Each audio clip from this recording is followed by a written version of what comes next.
ਸਤਿਨਾਮ ਸ੍ਰੀ ਵਾਹਿਗੁਰੂ ਸਾਹਿਬ ਜੀ। ਦੋਹਰਾ ਨੰਦ ਚੰਦ ਕਰ ਬੰਦ ਕੈ, ਕਹਿਓ ਸਮੀਪ ਮੁਕੰਦ। ਦੁੰਦਪ ਭਇਓ ਬਿਲੰਦ ਅਬ, ਕੋ ਦੂਜਾ ਨਾਮ ਨਿਦ। ਨੰਦ ਚੰਦ ਕਰ ਬੰਦ ਕੈ। ਵਾਹਿਗੁਰੂ ਜੀ ਕਾ ਖਾਲਸਾ, ਵਾਹਿਗੁਰੂ ਜੀ ਕੀ ਫਤਿਹ। ਧੰਨ ਧੰਨ ਸਤਿਗੁਰੂ ਸ੍ਰੀ ਗੁਰੂ ਗ੍ਰੰਥ ਸਾਹਿਬ ਮਹਾਰਾਜ ਜੀ ਦੀ ਪਰਮ ਪਵਿੱਤਰ ਸਤ ਸੰਗਤ ਹਜ਼ੂਰੀ ਦੇ ਅੰਦਰ ਧੰਨ ਧੰਨ ਸ੍ਰੀ ਗੁਰੂ ਤੇਗ ਬਹਾਦਰ ਸਾਹਿਬ ਮਹਾਰਾਜ ਜੀ ਦੇ ਮਹਾਨ ਪਾਵਨ ਪਵਿੱਤਰ ਬੰਦਗੀ ਅਸਥਾਨ ਗੁਰਦੁਆਰਾ ਸ੍ਰੀ ਭੋਰਾ ਸਾਹਿਬ ਜੀ ਪਾਤਸ਼ਾਹੀ ਨੌਵੀਂ ਵਿਖੇ ਸੰਧਿਆ ਦੇ ਸਮੇਂ ਦੇ ਸਜੇ ਹੋਏ ਦੀਵਾਨਾਂ 'ਚ ਜੁੜ ਮਿਲ ਬੈਠੇ, ਹਾਜ਼ਰੀਆਂ ਭਰ ਰਹੇ, ਗੁਰ ਅਸਥਾਨਾਂ ਦੀ ਯਾਤਰਾ ਕਰਕੇ, ਸੇਵਾਵਾਂ ਕਰਕੇ, ਸਤਿਗੁਰਾਂ ਦੇ ਕੋਲੋਂ ਬਖਸ਼ਿਸ਼ਾਂ ਪ੍ਰਾਪਤ ਕਰ ਰਹੇ ਗੁਰੂ ਪਿਆਰੀ ਖਾਲਸਾ ਸਾਧ ਸੰਗਤ ਜੀ, ਮਹਾਰਾਜ ਸਾਹਿਬ ਜੀ ਦੀ ਬਖਸ਼ਿਸ਼ ਦਾ ਸਦਕਾ ਲੜੀਵਾਰ ਦੀਵਾਨਾਂ ਦੇ ਅੰਦਰ ਗੁਰ ਇਤਿਹਾਸ ਦੀ ਕਥਾ ਆਪਾਂ ਕਹਿ ਸੁਣ ਰਹੇ ਹਾਂ ਰਲ ਮਿਲ ਕੇ, ਜਿਹਦੇ ਵਿੱਚ ਪੰਥ ਦੇ ਬਾਲੀ, ਅੰਮ੍ਰਿਤ ਕੇ ਦਾਤੇ, ਨੀਲੇ ਦੇ ਅਸਵਾਰ, ਧੰਨ ਧੰਨ ਸ੍ਰੀ ਗੁਰੂ ਗੋਬਿੰਦ ਸਿੰਘ ਸਾਹਿਬ ਜੀ ਮਹਾਰਾਜ ਦੇ ਪਾਵਨ ਜੀਵਨ ਦੇ ਕੌਤਕ, ਸਤਿਗੁਰਾਂ ਦੇ ਜੀਵਨ ਪ੍ਰਸੰਗ ਇਤਿਹਾਸ ਰੂਪ ਵਿੱਚ ਸਰਵਣ ਕਰ ਰਹੇ ਹਾਂ। ਕੱਲ ਆਪ ਜੀ ਨੇ ਸਾਖੀ ਸਰਵਣ ਕੀਤੀ ਹੈ ਵੀ ਜਦੋਂ ਰਣਜੀਤ ਨਗਾਰੇ ਦੀ ਖਬਰ ਮਾਤਾ ਗੁਜਰੀ ਜੀ ਨੂੰ ਦਿੱਤੀ ਜਾ ਕੇ ਮਸੰਦਾਂ ਨੇ ਵੀ ਗੁਰੂ ਕਲਗੀਧਰ ਨੂੰ ਰੋਕੋ, ਨਹੀਂ ਤਾਂ ਇੱਥੇ ਝਗੜਾ ਹੋਵੇਗਾ, ਪਹਾੜੀਏ ਵਿਗੜ ਜਾਣਗੇ। ਸਤਿਗੁਰੂ ਸਾਹਿਬ ਜੀ ਨੂੰ ਸਮਝਾਉਣ ਦੇ ਵਾਸਤੇ ਮਾਤਾ ਜੀ ਨੇ ਵਿਚਾਰਿਆ, ਕਲਗੀਧਰ ਸਾਹਿਬ ਅੰਮ੍ਰਿਤ ਵੇਲੇ ਇਸ਼ਨਾਨ ਕਰਕੇ, ਨਿਤਨੇਮ ਕਰਕੇ ਜਦੋਂ ਦੀਵਾਨ ਵਿੱਚ ਜਾਂਦੇ ਤਾਂ ਪਹਿਲਾਂ ਸੰਗਤ ਦੇ ਵਿੱਚ ਜਾਣ ਤੋਂ ਪਹਿਲਾਂ ਆਪਣੀ ਮਾਤਾ ਜੀ ਨੂੰ ਫਤਿਹ ਬੁਲਾ ਕੇ ਜਾਂਦੇ ਸਨ। ਮਾਤਾ ਗੁਜਰੀ ਜੀ ਨੂੰ ਆ ਕੇ ਫਤਿਹ ਬੁਲਾਈ, ਨਮਸਕਾਰ ਕੀਤੀ, ਮਾਂ ਨੇ ਵੀ ਪਿਆਰ ਕੀਤਾ ਤੇ ਨਾਲ ਹੀ ਪਿਆਰ ਦੇ ਨਾਲ ਬਚਨ ਸ਼ੁਰੂ ਕਰ ਲਏ ਕਿ ਵੀ ਹੇ ਸਾਹਿਬਜ਼ਾਦੇ ਗੁਰੂ ਗੋਬਿੰਦ ਸਿੰਘ ਜੀ, ਪੁੱਤਰ ਜੀ ਸੁਣਿਆ ਤੁਸੀਂ ਨਗਾਰਾ ਬਣਾ ਕੇ ਵਜਾਉਣ ਲੱਗੇ, ਇੱਦਾਂ ਨਾ ਕਰੋ, ਇਹਦੇ ਨਾਲ ਝਗੜਾ ਕਲੇਸ਼ ਉਪਦਰਵ ਹੋਵੇਗਾ। ਫੌਜ ਰੱਖੀ ਆ ਤਾਂ ਠੀਕ ਆ, ਰੱਖੀ ਰੱਖੋ, ਜਿਵੇਂ ਸ਼ਿਕਾਰ ਖੇਡਦੇ ਆ ਤਾਂ ਖੇਡੀ ਜਾਓ, ਪਰ ਨਗਾਰਾ ਵਜਾਓਗੇ ਤਾਂ ਪਹਾੜੀ ਰਾਜਿਆਂ ਦਾ ਰਾਜ ਆ, ਉਹ ਸਾਡੇ ਨਾਲ ਔਖੇ ਹੋਣਗੇ। ਤੇ ਮੈਂ ਵੀ ਸੁਣਿਆ ਵੀ ਇੱਥੇ ਨੇੜੇ ਹੀ ਜਿਹੜਾ ਭੀਮ ਚੰਦ ਹੈ ਬਿਲਾਸਪੁਰ ਰਹਿੰਦਾ ਏ, ਪਹਿਲਾਂ ਕਿਤੇ ਦੂਰ ਗਿਆ ਸੀ, ਹੁਣ ਉਹ ਨੇੜੇ ਆ ਗਿਆ। ਬਾਕੀ 22 ਧਾਰ ਦੇ ਰਾਜੇ ਸਾਰੇ ਉਹਦੇ ਅਧੀਨ ਹਨ, ਉਹਦੀ ਗੱਲ ਮੰਨਦੇ ਨੇ। ਤੇ ਵੇਖੋ ਫੌਜ ਦੇ ਰੱਖਣ ਦੇ ਨਾਲ ਫਿਰ ਜੰਗ ਹੋਏ। ਜਦੋਂ ਗੁਰੂ ਹਰਗੋਬਿੰਦ ਸਾਹਿਬ ਤੁਹਾਡੇ ਦਾਦਾ ਜੀ ਨੇ ਜੰਗ ਯੁੱਧ ਕੀਤੇ, ਉਹ ਸਮਾਂ ਹੇ ਪੁੱਤਰ ਮੈਨੂੰ ਪਤਾ ਹੈ, ਤੈਨੂੰ ਨਹੀਂ ਪਤਾ, ਤੁਸੀਂ ਨਹੀਂ ਜਾਣਦੇ ਕਿਵੇਂ ਅੰਮ੍ਰਿਤਸਰ ਸਾਹਿਬ ਛੱਡਣਾ ਪਿਆ, ਕਿਵੇਂ ਬਿਪਤਾ ਹੋਈ, ਹਜ਼ਾਰਾਂ ਜਵਾਨ ਮਾਰੇ ਗਏ, ਸ਼ਹੀਦ ਹੋ ਗਏ। ਤੁਸੀਂ ਨਗਾਰਾ ਨਾ ਵਜਾਓ, ਬਾਕੀ ਜੇ ਨਗਾਰਾ ਵਜਾਉਣਾ ਹੀ ਹੈ ਤੇ ਆਪਣੇ ਬੂਹੇ ਤੇ ਦਰਵਾਜ਼ੇ ਦੇ ਨੌਬਤ ਰੋਜ਼ ਹੀ ਛੋਟੇ ਨਗਾਰੇ ਵਜਾਈ ਜਾਓ ਤੇ ਘੋੜੇ ਦੇ ਸਜਾ ਕੇ ਤੇ ਇੱਧਰ ਨੂੰ ਨਾ ਜਾਇਓ। ਮਹਾਰਾਜ ਸਾਹਿਬ ਜੀ ਸੁਣ ਕੇ ਮਾਤਾ ਜੀ ਨੂੰ ਕਹਿੰਦੇ, ਮਾਤਾ ਜੀ ਵੀ ਪਹਿਲਾਂ ਤਾਂ ਇਹ ਆ ਵੀ ਜਿਵੇਂ ਛੋਟੇ ਬੱਚੇ ਨੂੰ ਡਰਾਈਦਾ ਏ, ਇਵੇਂ ਤੁਸੀਂ ਸਾਨੂੰ ਭੀਮ ਚੰਦ ਦਾ ਨਾਂ ਲੈ ਕੇ ਡਰਾਉਂਦੇ ਹੋ ਵੀ ਅਸੀਂ ਉਹ ਤੋਂ ਡਰ ਜਾਂਗੇ। ਦੂਸਰਾ ਇਹ ਆ ਵੀ ਨਗਾਰਾ ਕਿੰਨਾ ਚਿਰ ਨਾ ਵਜਾਵਾਂਗੇ, ਛਿਪ ਕੇ ਕਿੰਨਾ ਚਿਰ ਰਹਾਂਗੇ? ਇੱਕ ਦਿਨ ਤਾਂ ਪ੍ਰਗਟ ਹੋਣਾ ਹੀ ਹੈ। ਪ੍ਰਗਟ ਹੋਣਾ ਹੀ ਪੈਣਾ, ਕਿਉਂਕਿ ਕਈ ਕਾਰਜ ਕਰਨੇ ਹਨ। ਜੇ ਹੁਣ ਨਗਾਰਾ ਵਜਾਉਣ ਤੋਂ ਅਸੀਂ ਡਰਾਂਗੇ, ਫਿਰ ਕੱਲ੍ਹ ਨੂੰ ਵੱਡੇ ਵੱਡੇ ਕਾਰਜ ਕਿਵੇਂ ਕਰਾਂਗੇ? ਤੇ ਮਾਤਾ ਜੀ ਨੂੰ ਮਹਾਰਾਜ ਨੇ ਇਹਨਾਂ ਜ਼ਰੂਰ ਕਹਿ ਦਿੱਤਾ ਵੀ ਅਸੀਂ ਮਾਤਾ ਜੀ ਨਗਾਰਾ ਵਜਾਵਾਂਗੇ, ਘੋੜਿਆਂ 'ਤੇ ਸਵਾਰ ਹੋ ਕੇ ਫੌਜ ਲੈ ਕੇ ਚੜਾਂਗੇ, ਪਰ ਕਿਸੇ ਪਹਾੜੀ ਦਾ ਰਾਜ ਨਹੀਂ ਮੱਲਾਂਗੇ। ਕਿਸੇ ਦਾ ਕੋਈ ਵੀ ਅਸੀਂ ਰਾਜ ਭਾਗ ਖਾਉਣ ਵਾਸਤੇ ਨਹੀਂ ਜਾਵਾਂਗੇ। ਪਰ ਜੇ ਕੋਈ ਸਾਡੇ ਨਾਲ ਬਿਨਾਂ ਕਾਰਨ ਵੈਰ ਵਿਰੋਧ ਕਰੂਗਾ ਤੇ ਢਿੱਲ ਅਸੀਂ ਵੀ ਫੇਰ ਨਹੀਂ ਕਰਾਂਗੇ। ਗੁਰੂ ਨਾਨਕ ਦਾ ਘਰ ਨਿਰਮਲ ਸ਼ੀਸ਼ੇ ਵਰਗਾ ਏ, ਜਿਹੋ ਜਿਹਾ ਮੂੰਹ ਕੋਈ ਵੇਖੂਗਾ ਉਹੋ ਜਿਹਾ ਦਿਖੇਗਾ। ਭਾਵ ਜੇ ਪ੍ਰੇਮ ਭਾਵਨਾ ਨਾ ਆਉਣਗੇ ਤਾਂ ਸਤਿਕਾਰ ਮਿਲੇਗਾ। ਜੇ ਦਵੈਸ਼ ਭਾਵਨਾ ਲੈ ਕੇ ਸ਼ਸਤਰ ਫੌਜ ਲੈ ਕੇ ਆਉਣਗੇ, ਅੱਗੋਂ ਜਵਾਬ ਮਿਲੇਗਾ। ਤੁਸੀਂ ਦੱਸੋ ਵੀ ਗੱਲ ਪਾਈ ਜਾਵੇ ਜਦੋਂ ਕੋਈ, ਫਿਰ ਕੁਝ ਹੀਲਾ ਤੇ ਕਰਨਾ ਹੀ ਪੈਂਦਾ ਹੈ। ਇਵੇਂ ਗਰੀਬ ਨਿਵਾਜ ਸਾਹਿਬ ਜੀ ਕਹਿੰਦੇ, ਜਿਨ੍ਹਾਂ ਰਾਜਿਆਂ ਦੇ ਰਾਜ ਦੇ ਤੁਸੀਂ ਸਾਨੂੰ ਡਰਾਵਾ ਦਿੰਦੇ, ਇਹਨਾਂ ਦਾ ਰਾਜ ਦਾ ਹੰਕਾਰ ਵੀ ਗੁਰੂ ਨਾਨਕ ਸਾਹਿਬ ਚੂਰ ਕਰਨਗੇ ਇੱਕ ਦਿਨ। ਇੱਦਾਂ ਕਹਿ ਕੇ ਮਾਤਾ ਨੂੰ ਮਹਾਰਾਜ ਸਭਾ 'ਚ ਆ ਗਏ।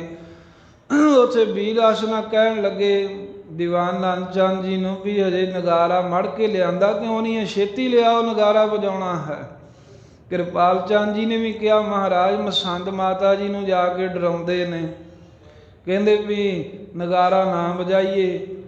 ਇਹ ਮਹਾਰਾਜ ਤਾਂ ਕਿਹਾ ਨਹੀਂ ਕੁਝ। ਸੰਗੋ ਸ਼ਾਹ ਵੀਰਸ ਜਾ ਕੇ ਮਹਾਰਾਜ ਦਾ ਭੂਆ ਦਾ ਪੁੱਤ ਵੱਡਾ ਭਾਈ ਕਹਿੰਦਾ ਵੀ ਮਾਮਾ ਜੀ ਇਹਨਾਂ ਮਸੰਦਾਂ ਪਿੱਛੇ ਲੱਗਦੇ ਹੋ?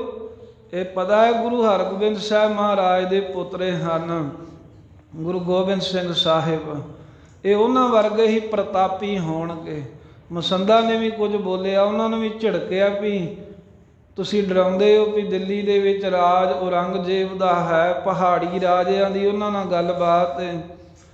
ਤੇ ਸੰਗੋ ਸ਼ਾਹ ਕਹਿੰਦੇ ਵੀ ਰਾਜ ਤਾਂ ਉਦੋਂ ਵੀ ਦਿੱਲੀ 'ਚ ਇਹਨਾਂ ਤੁਰਕਾਂ ਦਾ ਹੀ ਸੀ, ਜਦੋਂ ਗੁਰੂ ਹਰਗੋਬਿੰਦ ਸਾਹਿਬ ਜੀ ਨੇ ਇਹਨਾਂ ਦੀ ਫੌਜ ਮਾਰੀ। ਇਹਨਾਂ ਉਦੋਂ ਕੀ ਵਿਗਾੜ ਲਿਆ ਸਾਡੇ ਪਾਤਸ਼ਾਹ ਦਾ? ਇਹ ਉਹਨਾਂ ਦੇ ਹੀ ਪੁੱਤਰ ਨੇ, ਪੋਤਰੇ ਨੇ, ਉਹਨਾਂ ਵਾਂਗੂ ਹੀ ਪ੍ਰਤਾਪ ਜੇ ਆਪਣਾ ਵਧਾਉਣਾ ਚਾਹੁੰਦੇ ਹਨ। ਤੁਹਾਨੂੰ ਕੀ ਤੰਗੀ ਹੈ? ਇਵੇਂ ਸਤਿਗੁਰੂ ਬਹੁਤ ਖੁਸ਼ ਹੋਏ ਸੰਗੋ ਸ਼ਾਹ ਦੇ ਵਚਨ ਸੁਣ। ਸਤਿਗੁਰਾਂ ਵੀ ਉਹੀ ਗੱਲ ਕਹੀ, ਮਾਮਾ ਜੀ ਹੁਣ ਤਾਂ ਨਗਾਰਾ ਵੱਜੇਗਾ, ਸਾਨੂੰ ਅਕਾਲ ਪੁਰਖ ਦਾ ਹੁਕਮ ਹੈ। ਅਕਾਲ ਪੁਰਖ ਦੇ ਹੁਕਮ ਦੇ ਨਾਲ ਪੰਥ ਪ੍ਰਗਟ ਕਰਾਂਗੇ। ਪਹਿਲਾਂ ਫੌਜ ਬਣੀ ਹੈ, ਨਗਾਰੇ ਵੱਜਣਗੇ, ਫੇਰ ਹੀ ਪੰਥ ਪ੍ਰਗਟੇਗਾ। ਤੇ ਹੁਕਮ ਕੀਤਾ ਵੀ ਛੇਤੀ ਨਗਾਰਾ ਤਿਆਰ ਕਰੋ। ਮਹਾਰਾਜ ਦਾ ਹੁਕਮ ਮੰਨ ਕੇ ਦੀਵਾਨ ਨੰਦ ਚੰਦ ਨੇ ਹੋਰ ਛੇਤੀ ਕੀਤੀ। ਨਗਾਰਾ ਬਣ ਕੇ ਤਿਆਰ ਹੋ ਗਿਆ। ਫਿਰ ਗੁਰੂ ਸਾਹਿਬ ਨੂੰ ਦੱਸਣ ਵਾਸਤੇ ਆਇਆ ਹੈ। ਇੱਥੋਂ ਤੱਕ ਕੱਲ੍ਹ ਆਪਾਂ ਸਾਖੀ ਸੁਣੀ ਹੈ, ਜਿਵੇਂ ਤੋਂ ਅੱਗੇ ਪ੍ਰਸੰਗ ਆਉਂਦੇ ਨੇ। ਮਹਾਰਾਜ ਸਾਹਿਬ ਨਗਾਰਾ ਘੋੜੇ 'ਤੇ ਕੱਸ ਕੇ ਜਿਵੇਂ ਦੋਹਰੀਆਂ ਚੋਬਾਂ ਲਾਉਂਦੇ ਹਨ, ਸ਼ਿਕਾਰ ਖੇਡਣ ਦੇ ਲਈ ਜਾਂਦੇ ਹਨ ਬਿਲਾਸਪੁਰ ਰਿਆਸਤ ਦੇ ਨੇੜੇ ਤੇੜੇ ਤੀਕਰ।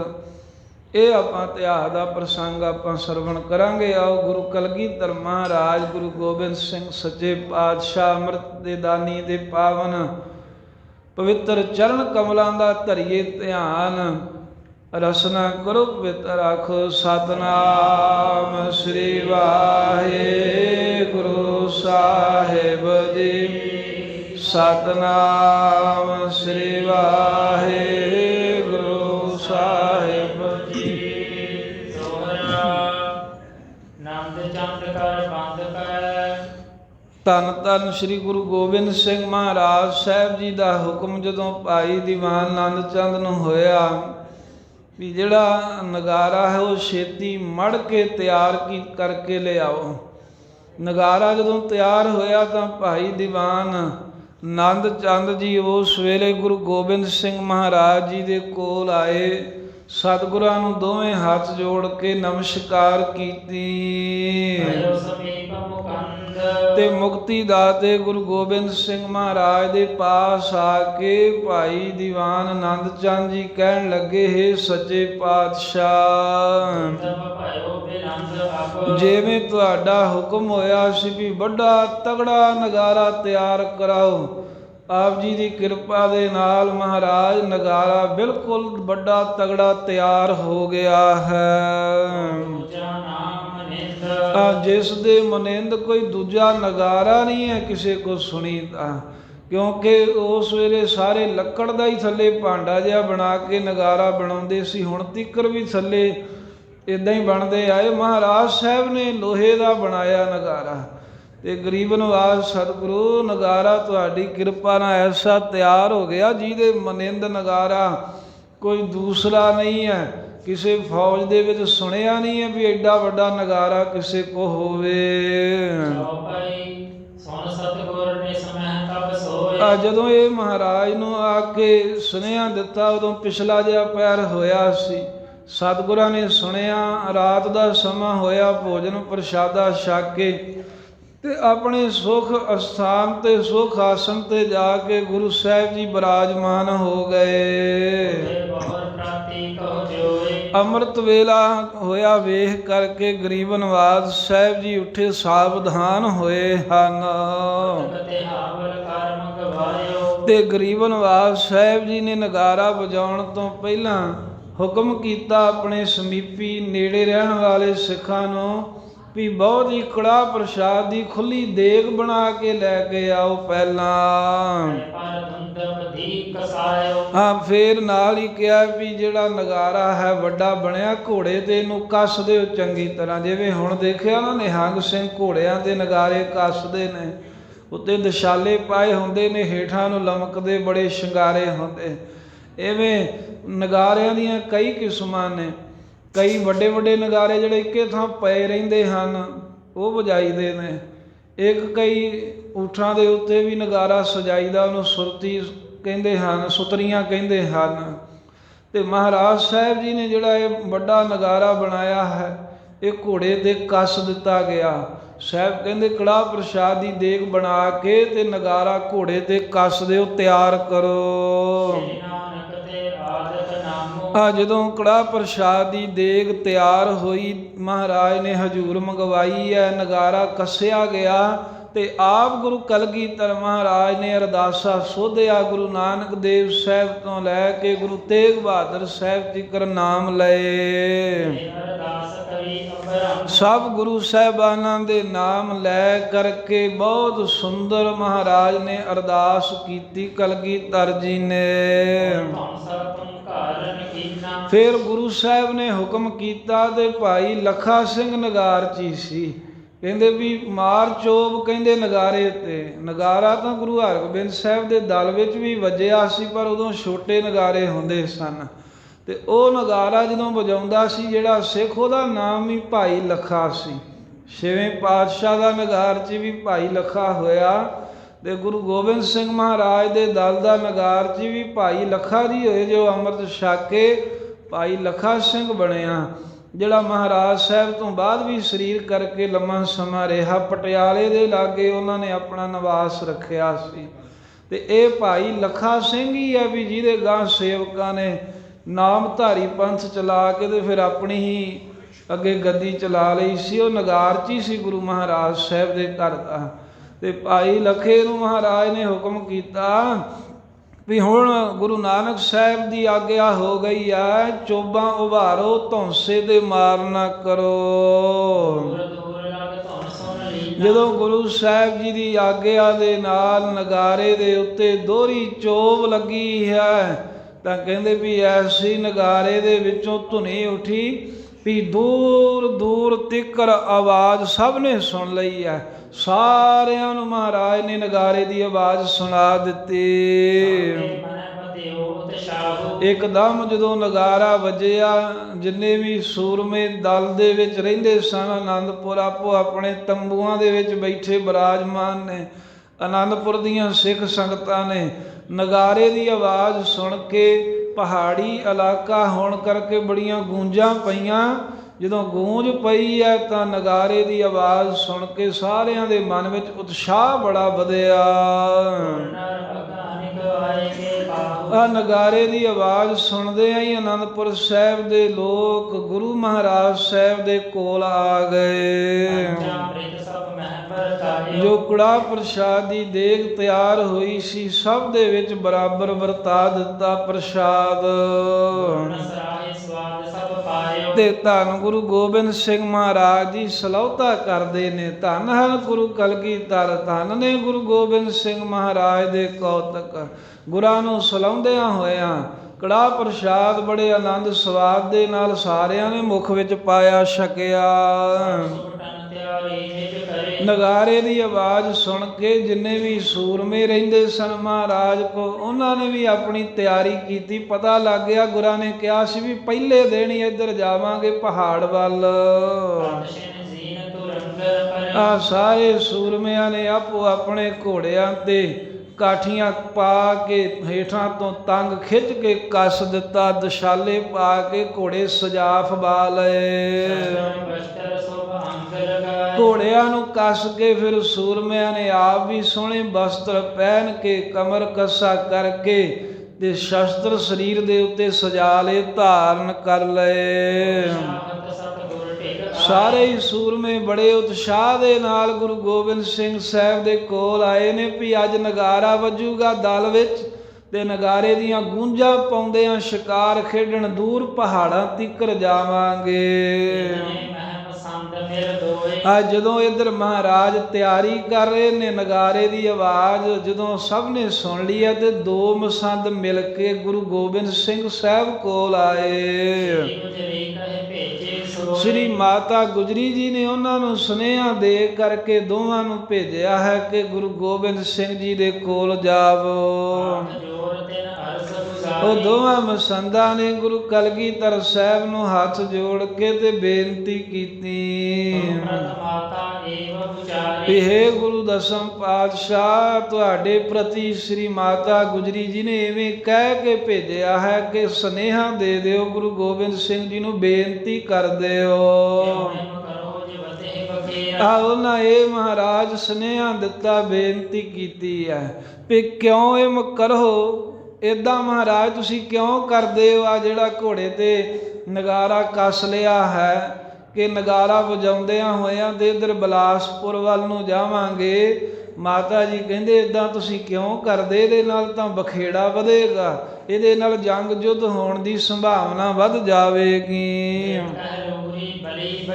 ਕਿਉਂਕਿ ਮਾਤਾ ਜੀ ਕਹਿੰਦੇ ਨੇ ਵੀ ਨੇੜੇ ਬਿਲਾਸਪੁਰ ਰਹਿੰਦਾ ਜਿਹੜਾ ਕਹਿਲੂਰ ਰਿਆਸਤ ਦਾ ਰਾਜਾ ਹੈ ਨਾ ਭੀਮ ਚੰਦ, ਉਹ ਬੜਾ ਬਲੀ ਹੈ।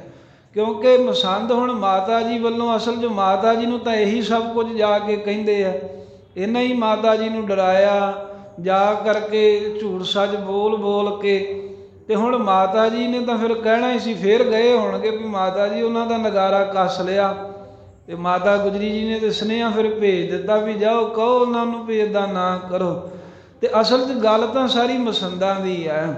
ਮਾਤਾ ਜੀ ਨੂੰ ਇਹ ਬਸ ਆਪਣੇ ਵੱਲੋਂ ਗੱਲਾਂ ਕਰ ਕਰਕੇ ਤੇ ਉਹਨਾਂ ਦੇ ਕੋਲੋਂ ਕਹਾ ਰਹੇ ਨੇ ਵੀ ਮਾਤਾ ਜੀ ਕਹਿੰਦੇ ਨੇ ਮਹਾਰਾਜ ਇੱਦਾਂ ਤੁਸੀਂ ਕਿਉਂ ਕਰਦੇ ਹੋ? ਇੱਦਾਂ ਜੰਗ ਹੋਣਗੇ, ਜੰਗ ਹੋਣ ਦਾ ਕਾਰਨ ਵਧੇਗਾ। ਕਿਉਂਕਿ ਨੇੜੇ ਆਪਣੇ ਜਿਹੜਾ ਰਹਿੰਦਾ ਰਾਜਾ ਹੈ ਨਾ ਬਿਲਾਸਪੁਰ ਕਹਿਲੂਰੀ ਰਿਆਸਤ ਦਾ, ਬੜਾ ਬਲੀ ਹੈ, ਬਹੁਤ ਹੀ ਉਹਦੇ ਕੋਲ ਦਲ ਬਲ ਹੈ।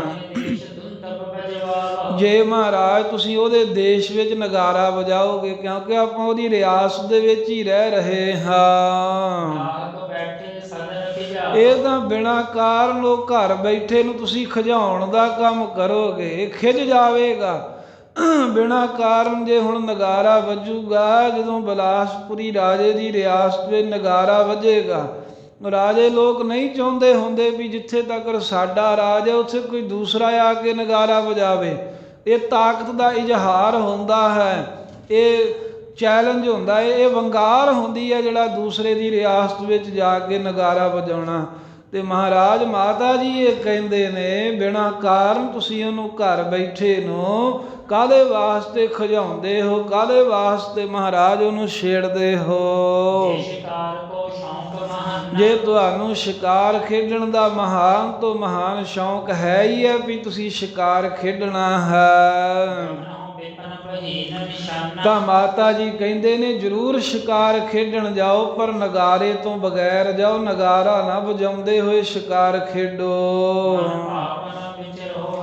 ਮਹਾਰਾਜ ਬਿਨਾਂ ਨਗਾਰੇ ਤੋਂ ਮਨ ਭਾਉਂਦਾ ਜਿੱਧਰ ਨੂੰ ਤੁਹਾਡਾ ਚਿੱਤ ਕਰਦਾ ਹੈ, ਖੁਸ਼ੀਆਂ ਮਾਣੋ, ਉੱਧਰ ਹੀ ਸ਼ਿਕਾਰ ਖੇਡੋ ਤੇ ਆਨੰਦ ਦੇ ਵਿੱਚ ਰਹੋ। ਬਸ ਇੰਨਾ ਹੈ ਵੀ ਰਾਤ ਪੈਣ ਤੋਂ ਪਹਿਲਾਂ ਪਹਿਲਾਂ ਫੇਰ ਵਾਪਸ ਆਨੰਦਪੁਰ ਆ ਜਾਵੋ। ਇਹ ਮਾਤਾ ਜੀ ਮਹਾਰਾਜ ਇਦਾਂ ਕਹਿੰਦੇ, ਬੇਨਤੀ ਕਰਦੇ ਨੇ ਵੀ ਜੇ ਸ਼ਿਕਾਰ ਖੇਡਣ ਜਾਣਾ ਹੀ ਆ ਤਾਂ ਨਗਾਰੇ ਤੋਂ ਬਗੈਰ ਹੀ ਚਲੇ ਜਾਓ।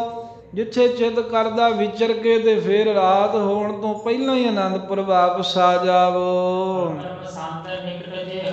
ਜਦੋਂ ਇਹਨਾਂ ਮਸੰਦਾਂ ਨੇ ਮਾਤਾ ਜੀ ਦੇ ਬਹਾਨੇ ਮਾਤਾ ਜੀ ਦੀ ਗੱਲ ਆਪਣੇ ਦਿਲ ਦੀ ਗੁਰੂ ਸਾਹਿਬ ਜੀ ਨੂੰ ਕਹੀ ਵੀ ਤੁਸੀਂ ਨਗਾਰਾ ਨਾ ਵਜਾਓ, ਤਾਂ ਉੱਥੇ ਨੇੜੇ ਹੋਰ ਵੀ ਮਸੰਦ ਖਲੋਤੇ ਹੋਏ ਸਨ ਗੁਰੂ ਗੋਬਿੰਦ ਸਿੰਘ ਮਹਾਰਾਜ ਸਾਹਿਬ ਦੇ ਕੋਲ। ਜਦੋਂ ਸਾਰਿਆਂ ਨੇ ਮਾਤਾ ਜੀ ਦਾ ਜਿਹੜਾ ਮਤਾ, ਮਾਤਾ ਜੀ ਦੀ ਸਲਾਹ ਹੈ ਜਿਵੇਂ ਵੀ ਸ਼ਿਕਾਰ ਨਗਾਰੇ ਤੋਂ ਬਗੈਰ ਖੇਡਿਆ ਜਾਵੇ, ਉਸ ਗੱਲ ਨੂੰ ਹੋਰ ਪ੍ਰੋੜਤਾ ਦੇਣ ਦੇ ਲਈ ਇਹ ਗੱਲਾਂ ਕਰ ਕਰਕੇ ਕਈ ਤਰ੍ਹਾਂ ਦੀਆਂ ਜੁਗਤੀਆਂ ਦੇ ਨਾਲ ਇਹ ਹੋਰ ਮਸੰਦ ਵੀ ਲਾਗੇ ਮਹਾਰਾਜ ਨੂੰ ਕਹਿਣ ਲੱਗੇ। ਪੁਸ਼ਟ ਹੁੰਦਾ ਹੈ ਕਿਸੇ ਗੱਲ ਨੂੰ ਤਗੜੀ ਕਰਨਾ, ਕਿਸੇ ਗੱਲ ਨੂੰ ਵੱਡੀ ਕਰਨਾ। ਵੀ ਜਿਵੇਂ ਮਾਤਾ ਜੀ ਦਾ ਸੁਨੇਹਾ ਦੋ ਮਸੰਦ ਲੈ ਕੇ ਆਏ ਨੇ, ਉਹਨਾਂ ਮਸੰਦਾਂ ਦੀ ਕਹੀ ਹੋਈ ਗੱਲ ਨੂੰ ਹੋਰ ਅੱਗੇ ਤੋਰਦਿਆਂ, ਹੋਰ ਉਹਨੂੰ ਮਜ਼ਬੂਤ ਕਰਦਿਆਂ ਹੋਇਆਂ ਮਸੰਦ ਗੁਰੂ ਗੋਬਿੰਦ ਸਿੰਘ ਜੀ ਨੂੰ ਕਈ ਤਰ੍ਹਾਂ ਦੀਆਂ ਗੱਲਾਂ ਕਰ ਕਰਕੇ ਸੁਣਾਉਂਦੇ ਹਨ। ਕਹਿੰਦੇ ਹਨ,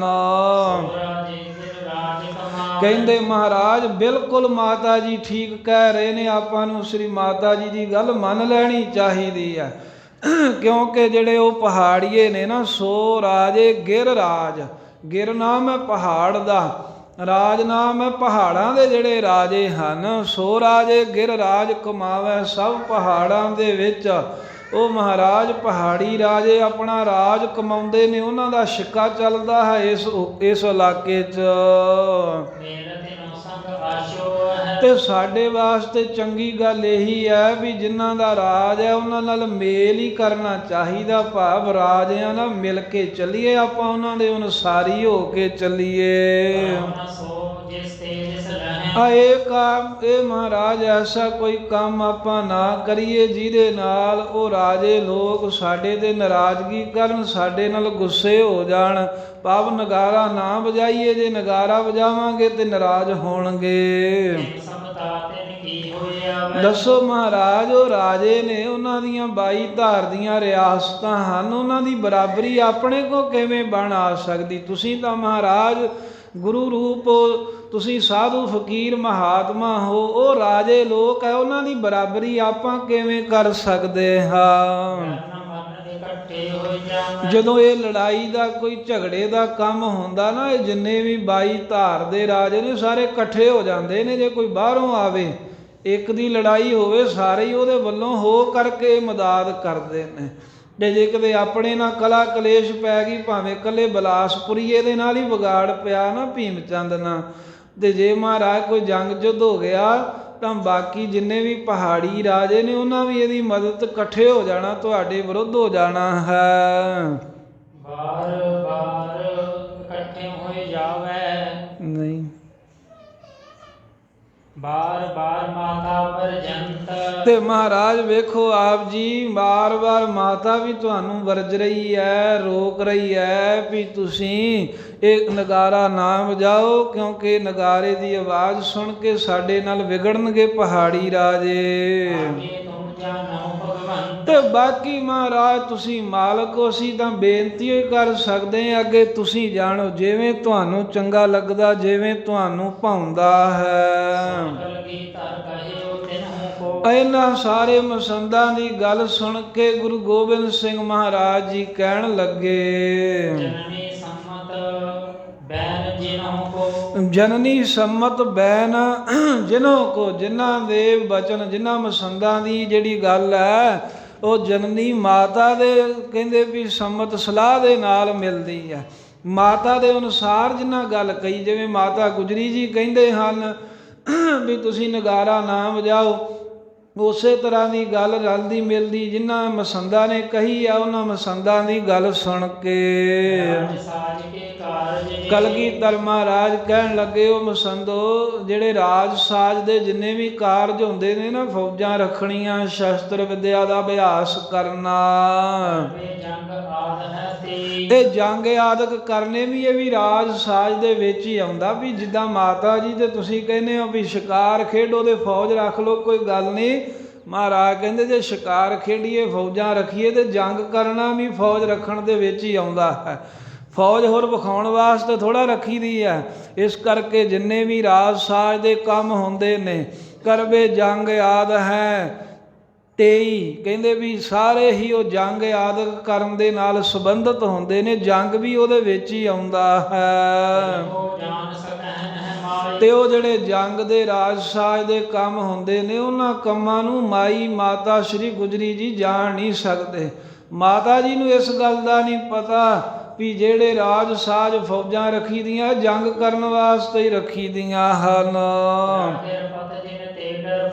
ਬਾਕੀ ਕਹਿੰਦੇ ਵੀ ਆ ਕਿਹੜੇ ਕੀ ਪਹਾੜੀ ਰਾਜੇ ਹਨ ਜਿਨ੍ਹਾਂ ਦਾ ਡਰ ਵਾਰ-ਵਾਰ ਤੁਸੀਂ ਸਾਨੂੰ ਕਹਿੰਦੇ ਵੀ ਮਾਤਾ ਇਦਾਂ ਕਹਿੰਦੀ ਹੈ, ਫਿਰ ਤੁਸੀਂ ਕਹਿੰਦੇ ਹੋ ਵੀ ਕਹਲੂਰੀ ਰਾਜਾ ਅਤੇ ਬਾਕੀ ਪਹਾੜੀ ਰਾਜੇ, ਇਹਨਾਂ ਕੋਲ ਫੌਜ ਬੜੀ ਹੈ, ਤਾਕਤ ਬੜੀ ਹੈ। ਗੁਰੂ ਕਲਗੀਧਰ ਮਹਾਰਾਜ ਸਾਹਿਬ ਜੀ ਕਹਿੰਦੇ ਵੀ ਇਹ ਕਿੱਡੇ ਕੁ ਵੱਡੇ ਹਨ ਪਹਾੜੀ ਰਾਜੇ, ਜਿਨ੍ਹਾਂ ਤੋਂ ਤੁਸੀਂ ਆਪ ਵੀ ਡਰ ਰਹੇ ਹੋ ਤੇ ਸਾਨੂੰ ਵੀ ਡਰਾਉਂਦੇ ਹੋ।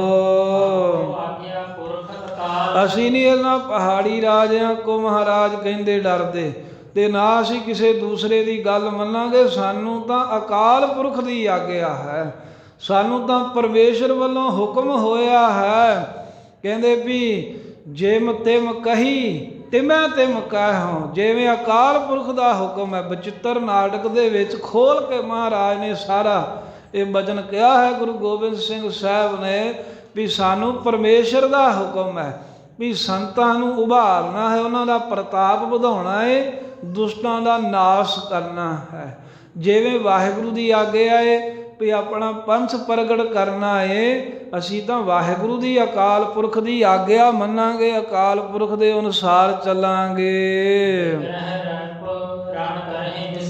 ਬਿਗ੍ਰਹਿ ਰੇ ਪੁਰਾਣ ਕਰਹਿ ਵਿਸਾਲ। ਮਹਾਰਾਜ ਕਹਿੰਦੇ ਪਹਿਲੀ ਗੱਲ ਅਸੀਂ ਵਿਗਾੜ ਨਹੀਂ ਪਾਉਂਦੇ, ਪਰ ਜੇ ਇਹ ਵੈਰੀ ਬਣ ਕੇ ਸਾਡੇ ਨਾਲ ਵਿਗੜ ਵੀ ਪੈਣਗੇ ਤਾਂ ਜੰਗ ਵੀ ਕਰਨਗੇ, ਅੱਗੋਂ ਅਸੀਂ ਵੀ ਜੰਗ ਕਰਾਂਗੇ।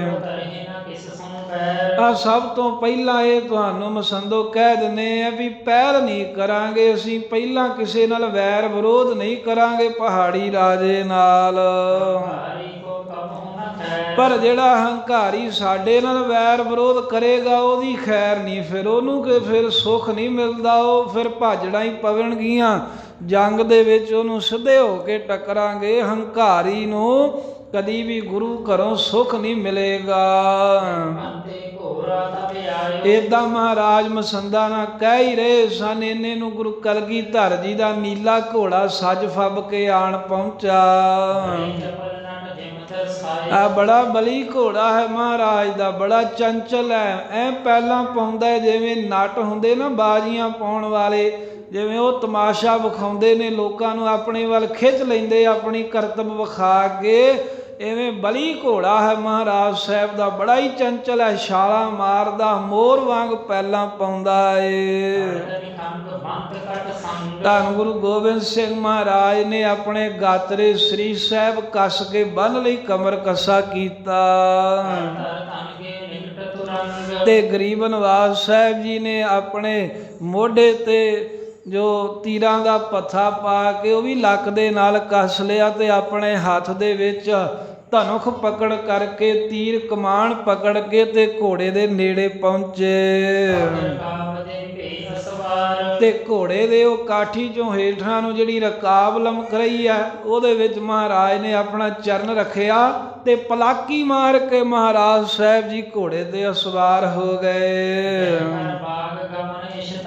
ਆਪਣੀ ਇੱਛਾ ਅਨੁਸਾਰ ਘੋੜੇ ਨੂੰ ਚਲਾਉਣ ਵਾਸਤੇ ਗੁਰੂ ਕਲਗੀਧਰ ਮਹਾਰਾਜ ਨੇ ਆਪਣੇ ਹੱਥਾਂ 'ਚ ਵਾਗਾਂ ਫੜ ਲੀਆਂ, ਘੋੜੇ ਦਾ ਕਾਜਾ ਖਿੱਚਿਆ।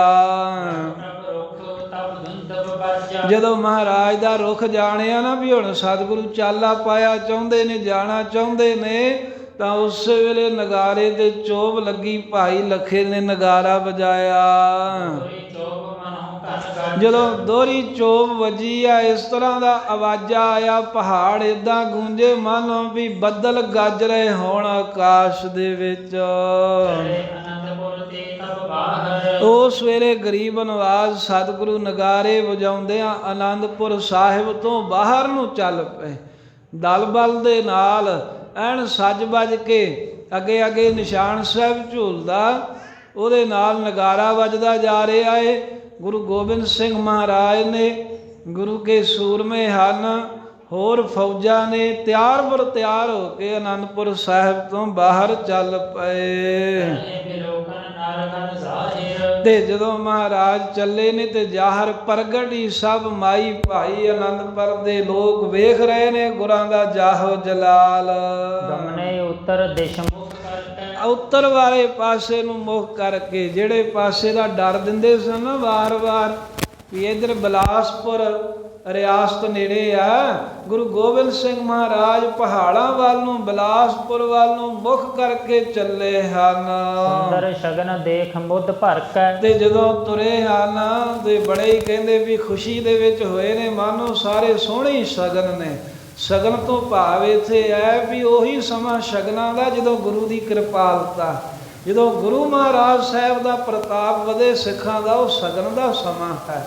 ਉਹੀ ਸ਼ੁਭ ਸਮਾਂ ਹੈ ਜਦੋਂ ਗੁਰੂ ਦੀ ਕਿਰਪਾ ਵਰਤਦੀ ਹੈ। ਤੇ ਕਲਗੀਧਰ ਮਹਾਰਾਜ ਦੀ ਕਿਰਪਾ ਵਰਤ ਰਹੀ ਹੈ। ਇਹ ਮਾਨੋ ਵੀ ਬੜਾ ਸੋਹਣਾ ਸ਼ਗਨ ਹੋ ਰਿਹਾ ਤੇ ਖੁਸ਼ੀ ਦੇ ਨਾਲ, ਬੜੇ ਚਾਵਾਂ ਮਲਾਰਾਂ ਦੇ ਨਾਲ ਸੂਰਮੇ ਘੋੜਿਆਂ ਨੂੰ ਨਚਾਉਂਦੇ ਪਹਿਲਾਂ ਪਾਉਂਦੇ ਜਾ ਰਹੇ ਨੇ। ਚੜੇ ਬਰਿੰਦ ਸੈ ਨਾ ਚੱਲ ਪਾਛੇ। ਗੁਰੂ ਮਹਾਰਾਜ ਸਾਹਿਬ ਦੇ ਮਗਰ ਮਗਰ ਬਾਕੀ ਵੀ ਸਾਰੀ ਫੌਜ, ਬਾਕੀ ਸਾਰੇ ਸੂਰਮੇ ਘੋੜਿਆਂ ਤੇ ਚੜ ਕੇ ਚੱਲ ਪਏ। ਭਾਵ ਉਤਸ਼ਾਹ ਸੁਪਟ ਮਨ ਆਛੇ। ਤੇ ਜਿੰਨੇ ਵੀ ਸੂਰਮੇ ਹਨ ਉਹਨਾਂ ਦੇ ਮਨ ਦੇ ਵਿੱਚ ਬੜਾ ਭਾਰੀ ਉਤਸ਼ਾਹ, ਚਾਅ ਮਲਾਰ ਪੈਦਾ ਹੋਇਆ ਹੈ ਵੀ ਅੱਜ ਨਗਾਰੇ ਵਜਾਉਂਦੇ ਖੜਕਾਉਂਦੇ ਸ਼ਿਕਾਰ ਖੇਡਾਂਗੇ। ਚਪਲ ਚਲਾਕੀ ਚਲਤ ਤੁਰੰਗ। ਬੜੇ ਹੀ ਚਪਲ, ਚੰਚਲ ਤੇ ਚਲਾਕੀ, ਬਹੁਤ ਤੇਜ਼ੀ ਨਾਲ ਚੱਲਣ ਵਾਲੇ, ਫੁਰਤੀ ਨਾਲ ਚੱਲਣ ਵਾਲੇ ਘੋੜੇ ਹਨ ਸਭ ਸੂਰਮਿਆਂ ਦੇ। ਗਮਨਹਿ ਅੰਗ ਭਰੇ ਬਲ ਸੰਗ। ਜਿਨ੍ਹਾਂ ਘੋੜਿਆਂ ਦੇ ਅੰਗਾਂ ਦੇ ਵਿੱਚ ਬੜਾ ਭਾਰੀ ਬਲ ਹੈ, ਬੜੀ ਤਾਕਤ ਨੇ, ਚੰਗੀਆਂ ਖੁਰਾਕਾਂ ਨੇ, ਬਹੁਤੀ ਸੇਵਾ ਕੀਤੀ ਸੂਰਮਿਆਂ। ਕਹਿੰਦੇ ਆਪਣੇ ਬਲ ਦੇ ਨਾਲ ਚੱਲ ਰਹੇ, ਤੇਜ਼ੀ ਨਾਲ। ਸਨੇ ਸਨੇ ਕਾਨਨ ਮਹਿ ਗਏ। ਇਸ ਤਰ੍ਹਾਂ ਸਹਿਜ ਸੁਭਾਵਿਕ ਚੱਲਦਿਆਂ ਹੋਇਆ ਸੰਘਣੇ ਮਹਾਰਾਜ ਸਾਹਿਬ ਜੰਗਲਾਂ ਦੇ ਵਿੱਚ ਜਾ ਪ੍ਰਵੇਸ਼ ਹੋਏ, ਪਹਾੜ ਵਾਲੇ ਪਾਸੇ ਨੂੰ। ਜਾਤ ਅਨੇਕ ਮ੍ਰਿਗ ਦੇਖਤ ਭਏ। ਜਾਂਦਿਆਂ ਹੀ ਜੰਗਲ ਦੇ ਵਿੱਚ ਅਨੇਕਾਂ ਹੀ ਮਿਰਗ ਹਿਰਨ ਵੇਖੇ ਹਨ।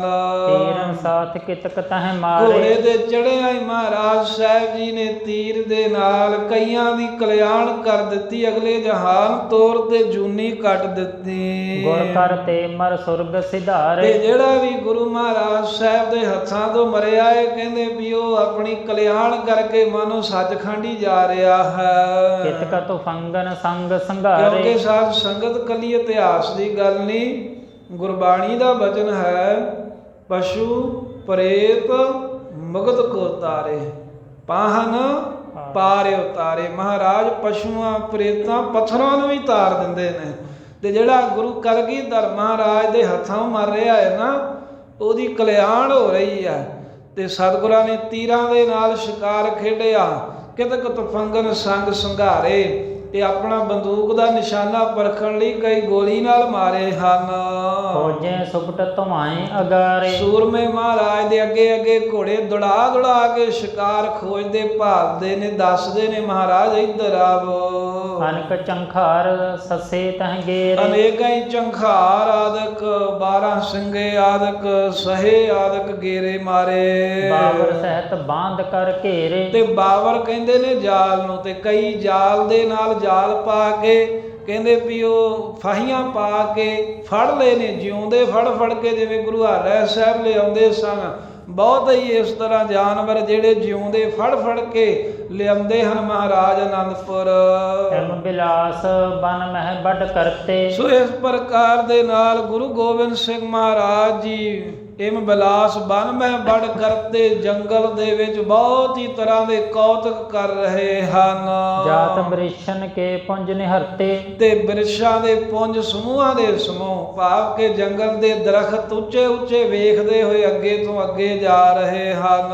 ਸਨੇ ਸਨੇ ਪਹੁੰਚੇ ਤਹ ਜਾਏ, ਸਹਿਜੇ ਸਹਿਜੇ ਚੱਲਦਿਆਂ ਮਹਾਰਾਜ ਉੱਥੇ ਪਹੁੰਚ ਗਏ। ਕਿਤਕ ਦੂਰ ਰਹਿ ਗੋ ਗਿਰ ਰਾਈ, ਜਿੱਥੋਂ ਜੋ ਗਿਰ ਰਾਈ ਭਾਵ ਕਿ ਬਿਲਾਸਪੁਰ ਦੇ ਰਾਜੇ ਦੀ ਰਿਆਸਤ ਜਿੱਥੋਂ ਥੋੜੀ ਹੋਈ ਦੂਰ ਆ, ਕੋਈ ਬਹੁਤਾ ਦੂਰ ਨਹੀਂ ਰਹਿ ਗਈ, ਉਹਦੇ ਨੇੜੇ ਤੇੜੇ ਪਹੁੰਚ ਗਏ ਪਾਤਸ਼ਾਹ। ਦੁੰਦਪ ਨਾਮ ਗੁਰੂ ਤਬ ਤੇ ਰੱਖ, ਉੱਥੇ ਫਿਰ ਜਦੋਂ ਪਹੁੰਚੇ ਨੇ ਨਾ ਮਹਾਰਾਜ ਗਰੀਬ ਨਿਵਾਸ ਸਤਿਗੁਰੂ ਨੇ ਭੀਮ ਚੰਦ ਦੀ ਬਿਲਕੁਲ ਰਾਜਧਾਨੀ ਦੇ ਨੇੜੇ ਜਾ ਕੇ ਫਿਰ ਨਗਾਰੇ ਦਾ ਨਾਮ ਵੀ ਰੱਖਣਾ ਕੀਤਾ ਹੈ। ਸਤੇ ਸੁਣਤਿਓ ਉੱਚੇ ਪੱਖ, ਸਾਰਿਆਂ ਸੂਰਮਿਆਂ ਦੇ ਸੁਣਦਿਆਂ ਸਭ ਨੂੰ ਸੁਣਾਉਂਦਿਆਂ ਉੱਚੀ ਆਵਾਜ਼ ਵਿੱਚ ਗੁਰੂ ਕਲਗੀਧਰ ਮਹਾਰਾਜ ਨੇ ਗਰਜ ਕੇ ਆਖਿਆ ਮੁਖੋਂ, ਗੁਰ ਘਰ ਪੂਰਨ ਜੀਤ ਨਗਾਰ, ਕਹਿਣ ਲੱਗੇ ਜਿਹੜਾ ਨਗਾਰਾ ਬਣਾਇਆ ਸਜਾਇਆ ਹੈ ਘੋੜੇ ਤੇ ਗੁਰੂ ਨਾਨਕ ਸਾਹਿਬ ਦੇ ਘਰ ਦਾ ਇਹ ਰਣਜੀਤ ਨਗਾਰਾ ਇਸ ਦਾ ਨਾਮ ਹੈ। ਅੱਜ ਤੋਂ ਇਹਨੂੰ ਰਣਜੀਤ ਨਗਾਰਾ ਕਹਿਣਾ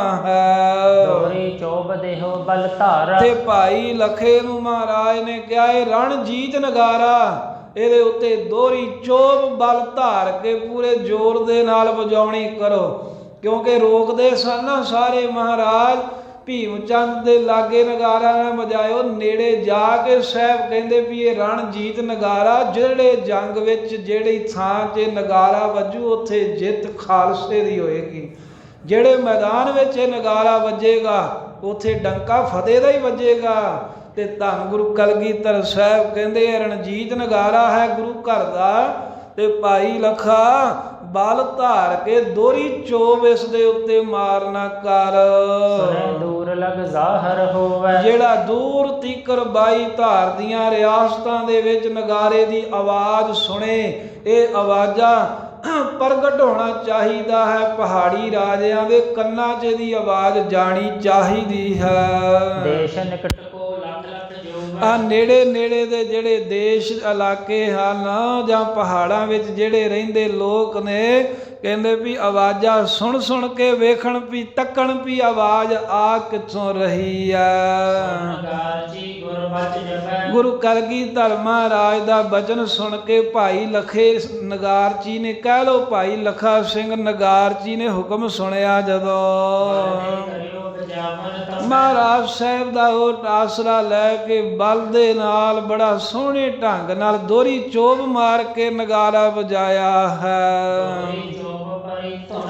ਦੋਹਰੀ ਚੋਬ ਦੇ ਨਾਲ ਇਹੋ ਜੀ ਨਗਾਰੇ ਦੀ ਧੁਨੀ ਉੱਠੀ, ਇਹੋ ਜਿਹਾ ਆਵਾਜ਼ਾਂ ਵਿੱਚੋਂ ਨਿਕਲਿਆ ਨਗਾਰੇ ਦੇ।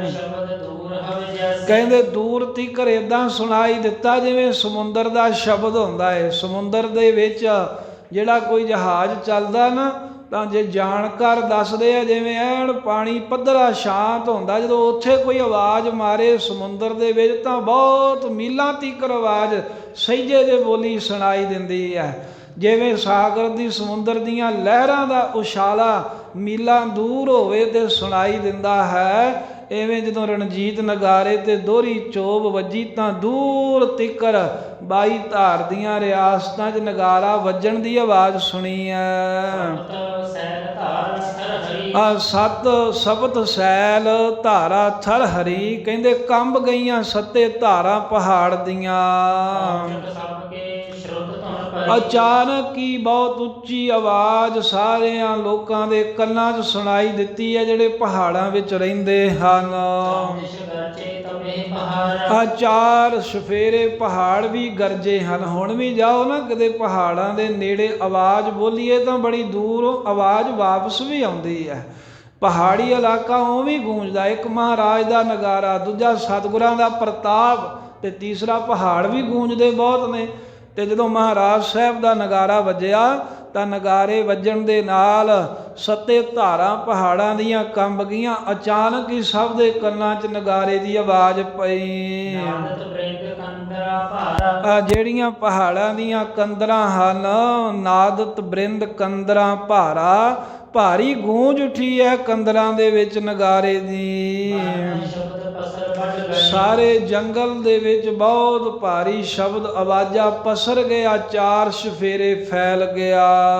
ਅਚੰਭਾ ਸਭ ਕੇ ਭਾਈ। ਸੁਣ ਕਰਕੇ ਸਾਰੇ ਇੱਕਦਮ ਹੈਰਾਨ ਅਚੰਭਤ ਹੋ ਗਏ ਵੀ ਇਹੋ ਜੀ ਆਵਾਜ਼ ਪਹਿਲਾਂ ਕਦੀ ਨਹੀਂ ਸੁਣੀ। ਸਤਿਗੁਰ ਸ਼ਬਦ ਭਾਈ ਤਬ ਐਸੇ। ਇਸ ਤਰ੍ਹਾਂ ਕਹਿੰਦੇ ਵੀ ਗੁਰੂ ਕਲਗੀਧਰ ਮਹਾਰਾਜ ਦੀ ਸ਼ਕਤੀ ਜਿਹੜੀ ਹੈ, ਮਹਾਰਾਜ ਦਾ ਪ੍ਰਤਾਪ ਹੈ, ਉਹ ਨਗਾਰੇ ਦੇ ਰਾਹੀਂ ਇਸ ਤਰ੍ਹਾਂ ਪ੍ਰਗਟ ਹੋਇਆ।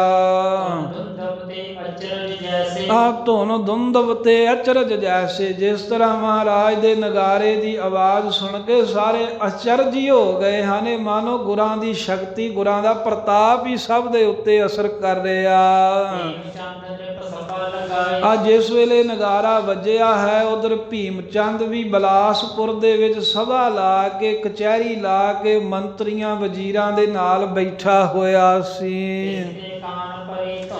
ਜਦੋਂ ਉਹਦੇ ਕੰਨਾਂ ਦੇ ਵਿੱਚ ਵੀ ਗੁਰੂ ਮਹਾਰਾਜ ਦੇ ਪ੍ਰਤਾਪ ਦੀ ਨਗਾਰੇ ਦੀ ਆਵਾਜ਼ ਭੀਮ ਚੰਦ ਦੇ ਕੰਨਾਂ 'ਚ ਜਾ ਕੇ ਪਈ ਸੁਣਾਈ ਦਿੱਤੀ।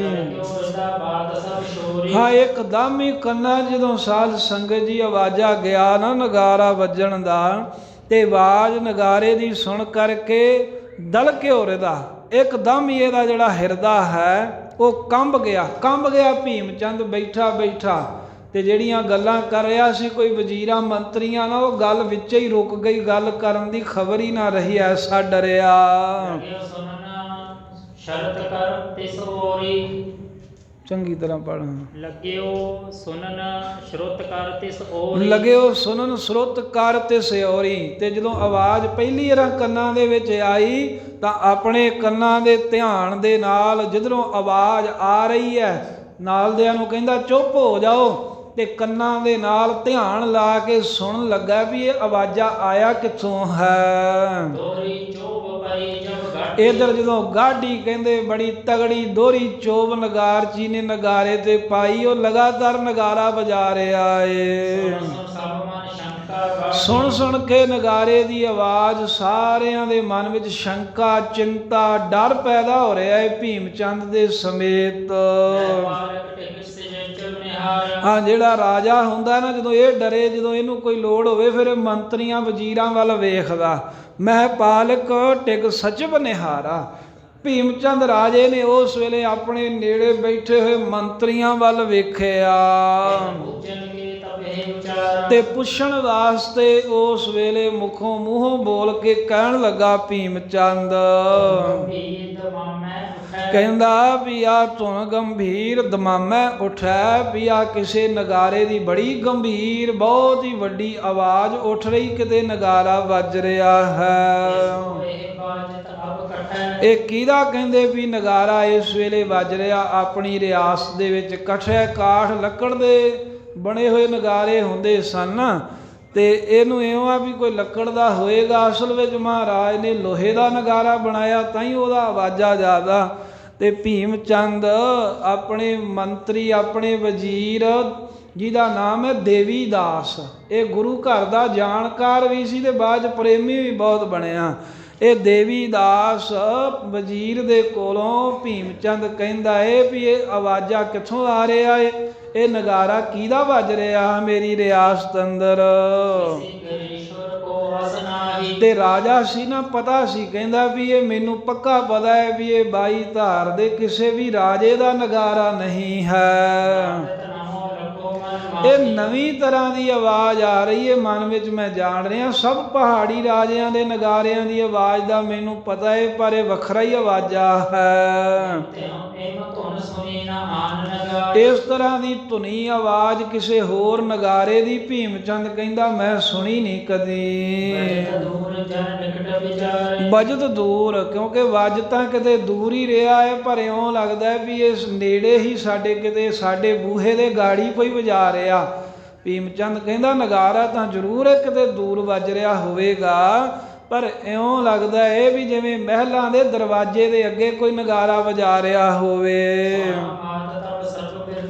ਉਸ ਵੇਲੇ ਜਦੋਂ ਇਹ ਮੰਤਰੀ ਨੇ ਗੱਲ ਸੁਣੀ ਨਾ, ਦੇਵੀ ਦਾਸ ਜਿਹੜਾ ਗੁਰੂ ਘਰ ਦਾ ਜਾਣਕਾਰ ਸੀ, ਕੁਝ ਉਹਨੂੰ ਪਤਾ ਸੀ ਸਾਰਾ ਬਿਰਤਾਂਤ, ਉਹ ਕਹਿਣ ਲੱਗਾ ਭੀਮ ਚੰਦ ਨੂੰ, ਬਾਕੀ ਸਭਾ ਵੀ ਬੈਠੀ ਹੈ, ਭੀਮ ਚੰਦ ਵੀ ਬੈਠਾ, ਇਹਦੇ ਪ੍ਰਗਟ ਹੀ ਕਹਿੰਦਾ ਹੈ ਦੇਵੀ ਦਾਸ। ਕਹਿਣ ਲੱਗਾ, ਹੇ ਮਹਾਰਾਜ ਭੀਮ ਚੰਦ ਜੀ, ਮੈਂ ਤੁਹਾਨੂੰ ਦੱਸਦਾ ਨਗਾਰੇ ਬਾਰੇ ਵੀ। ਪਹਿਲਾਂ ਮੈਂ ਹੋਰ ਤੁਹਾਨੂੰ ਸਾਰੀ ਗੱਲ ਦੱਸਾਂ। ਮੈਂ ਇਹ ਗਾਥਾ, ਇਹ ਮੈਂ ਸਾਖੀ ਚੰਗੀ ਤਰ੍ਹਾਂ ਸੁਣੀ ਹੈ, ਤੇ ਜਿਵੇਂ ਮੈਂ ਸੁਣਿਆ ਹੈ, ਜਿਵੇਂ ਜਾਣਕਾਰੀ ਰੱਖੀ ਹੈ, ਮੈਂ ਤੁਹਾਨੂੰ ਸਾਰੀ ਉਚਾਰ ਕੇ ਬੋਲ ਕੇ ਦੱਸਦਾ ਹਾਂ। ਕਹਿੰਦੇ ਜੋ ਗੁਰੂ ਨਾਨਕ ਦੇਵ ਸਾਹਿਬ ਜਦੋਂ ਜੱਗ ਵਿੱਚ ਪ੍ਰਗਟ ਹੋਏ ਸਨ,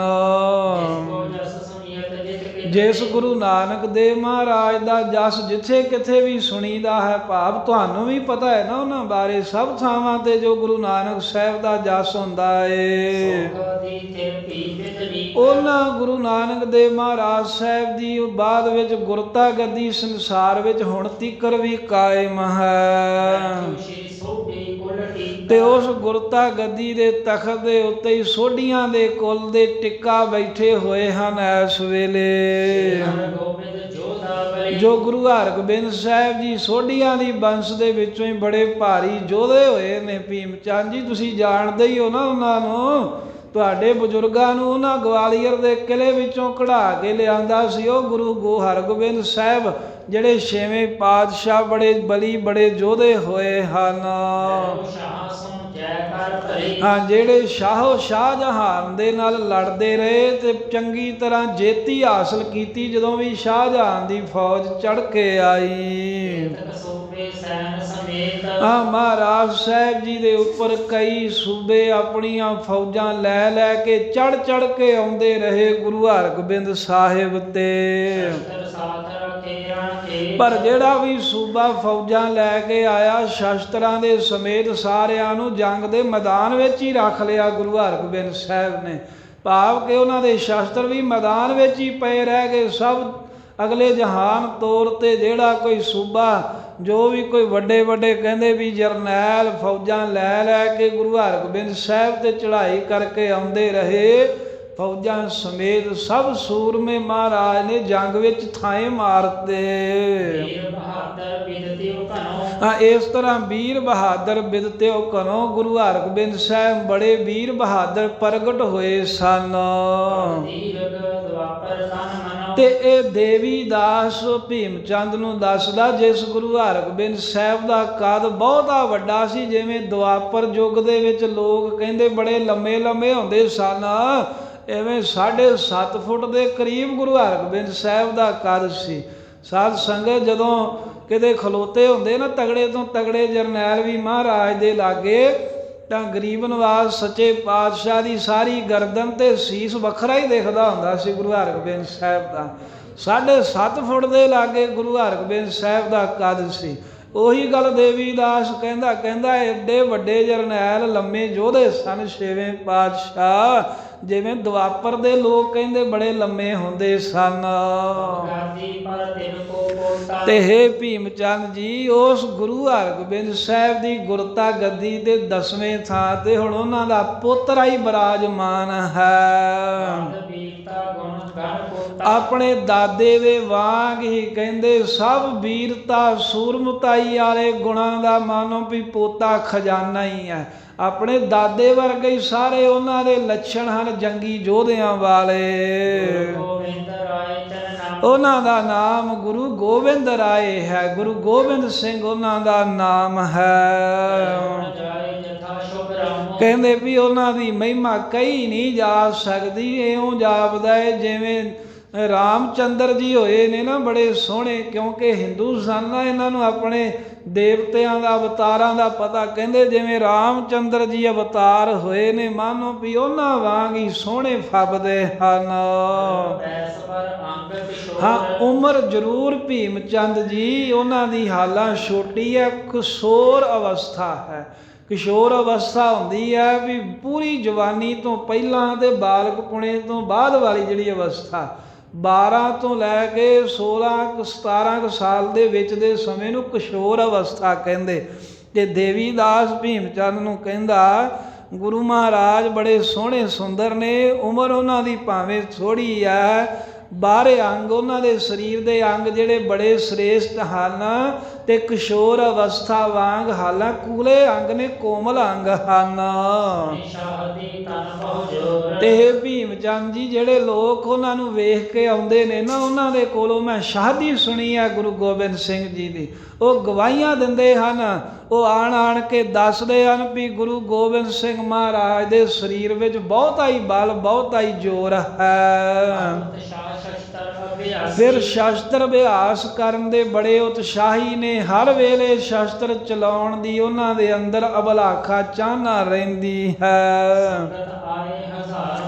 ਫਿਰ ਸ਼ਸਤਰ ਵਿਦਿਆ ਦਾ ਤੇ ਜਿੱਥੇ ਚਾਅ ਹੈ, ਉਹਨਾਂ ਨੂੰ ਪੂਜਣ ਵਾਲੀ ਸੰਗਤ ਵੀ ਭੀਮ ਚੰਦ ਜੀ ਹਜ਼ਾਰਾਂ ਦੀ ਗਿਣਤੀ ਵਿੱਚ ਰੋਜ਼ ਹੀ ਆਨੰਦਪੁਰ ਸਾਹਿਬ ਆਉਂਦੀ ਹੈ।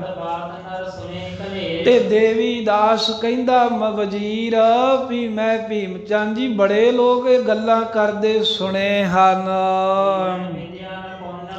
ਜਿਨ੍ਹਾਂ ਵੇਖਿਆ ਉਹ ਦੱਸਦੇ ਨੇ ਵੀ ਗੁਰੂ ਗੋਬਿੰਦ ਸਿੰਘ ਜੀ ਤੀਰ ਵਿਦਿਆ ਵਿੱਚ, ਧਨੁਖ ਵਿਦਿਆ ਵਿੱਚ ਬਹੁਤ ਹੀ ਨਿਪੁੰਨ ਹਨ। ਆਪਣੇ ਹੱਥ ਦੇ ਵਿੱਚ ਹਰ ਸਮੇਂ ਬੜਾ ਕਠੋਰ ਧਨੁਖ ਰੱਖਦੇ ਹਨ। ਦੇਵੀ ਦਾਸ ਵਜ਼ੀਰ ਕਹਿੰਦਾ ਏਡਾ ਮਹਾਰਾਜ ਦਾ ਸਖਤ ਮਜ਼ਬੂਤ ਧਨੁਖ ਹੈ ਜਿਹੜਾ ਗੁਰੂ ਕਲਗੀਧਰ ਸਾਹਿਬ ਦੇ ਹੱਥ 'ਚ ਹੁੰਦਾ ਵੀ ਦੂਸਰਾ ਜਾਣਾ ਉਹਨੂੰ ਚਲਾਉਣ ਦੀ ਇੱਛਾ ਵੀ ਨਹੀਂ ਰੱਖ ਸਕਦਾ। ਉਹਨੇ ਤੀਰ ਚਲਾਉਣਾ ਤੇ ਕੀ ਆ, ਉਹਦੇ ਚਿੱਲੇ ਵਿੱਚ ਚਾੜ ਕੇ ਉਹਦੀ ਤੰਦ ਵੀ ਨਹੀਂ ਖਿੱਚ ਸਕਦਾ। ਜਿਹੜੇ ਤੀਰ ਕਮਾਨਾਂ ਦੀ ਤਾਕਤ ਮਿਲਣ ਵਾਲੇ ਕੋਈ ਮਾਪਦੰਡ ਹੁੰਦੇ ਨੇ ਨਾ, ਉਹ ਟਾਂਕ ਕਹਿੰਦੇ ਨੇ ਉਸ ਤੀਰਾਂ ਨੂੰ ਮਿਲਣ ਦੇ ਲਈ ਟਾਂਕ। ਤੇ ਵੱਧ ਤੋਂ ਵੱਧ ਕੋਈ 2-3 ਟਾਂਕ ਦਾ ਤੀਰ ਸੂਰਮਾ ਚਲਾਉਂਦਾ ਸੀ। ਕੋਈ ਬਹੁਤਾ ਹੀ ਵੱਡਾ ਜਰਨੈਲ ਹੋਵੇ ਤੇ ਉਹ 4 ਟਾਂਕ ਤੀਕਰ ਧਨੁਖ ਚਲਾਉਂਦਾ ਸੀ। ਪਰ ਗੁਰੂ ਗੋਬਿੰਦ ਸਿੰਘ ਮਹਾਰਾਜ ਜੀ ਦਾ ਜਿਹੜਾ ਤੀਰ ਸੀ ਉਹ 9 ਟਾਂਕ ਦਾ ਸੀ। 9 ਟਾਂਕ ਤੋਂ ਭਾਵ ਕਿ 225 ਸ਼ੇਰ ਇਹਦਾ ਵਜਨ ਜਦੋਂ ਤੰਦ ਦੇ ਨਾਲ ਲਮਕਾਈਏ ਤੇ ਇਹਨਾਂ ਭਾਰ ਜਦੋਂ ਉਹਨੂੰ ਲਮਕੇ ਭਾਰ ਉਹਦੇ ਨਾਲ ਬੰਨੀਏ ਤੇ ਉਹ ਲਮਕ ਜਾਵੇ, ਉਹ ਫਿਰ ਉਹਦੀ ਤਾਕਤ ਦਾ ਅੰਦਾਜ਼ਾ ਲਾਉਂਦੇ ਸਨ। ਜਿੰਨਾ ਭਾਰ ਤੰਦ ਦੇ ਨਾਲ ਬੰਨਣ ਦੇ ਨਾਲ ਤੀਰ ਧਨੁਖ ਲਿਫਦਾ, ਉਹ ਕਹਿੰਦੇ ਵੀ ਇਹ ਇੰਨੀ ਟਾਂਕ ਦਾ ਹੈ।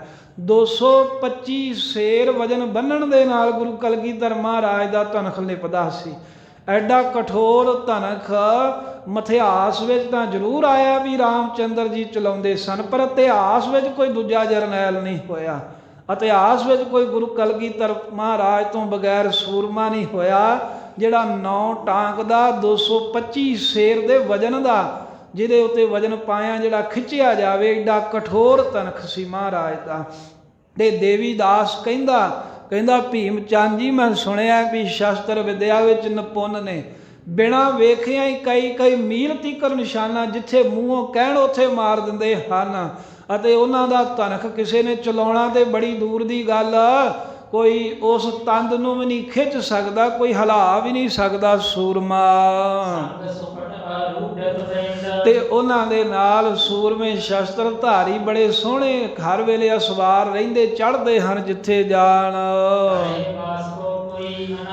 ਆਪਣੇ ਨੇੜੇ ਹੀ ਆਪਣੀ ਰਿਆਸਤ ਵਿੱਚ ਹੀ ਆਨੰਦਪੁਰ ਦੇ ਵਿੱਚ ਨਿਵਾਸ ਰੱਖਦੇ ਨੇ ਗੁਰੂ ਗੋਬਿੰਦ ਸਿੰਘ ਜੀ।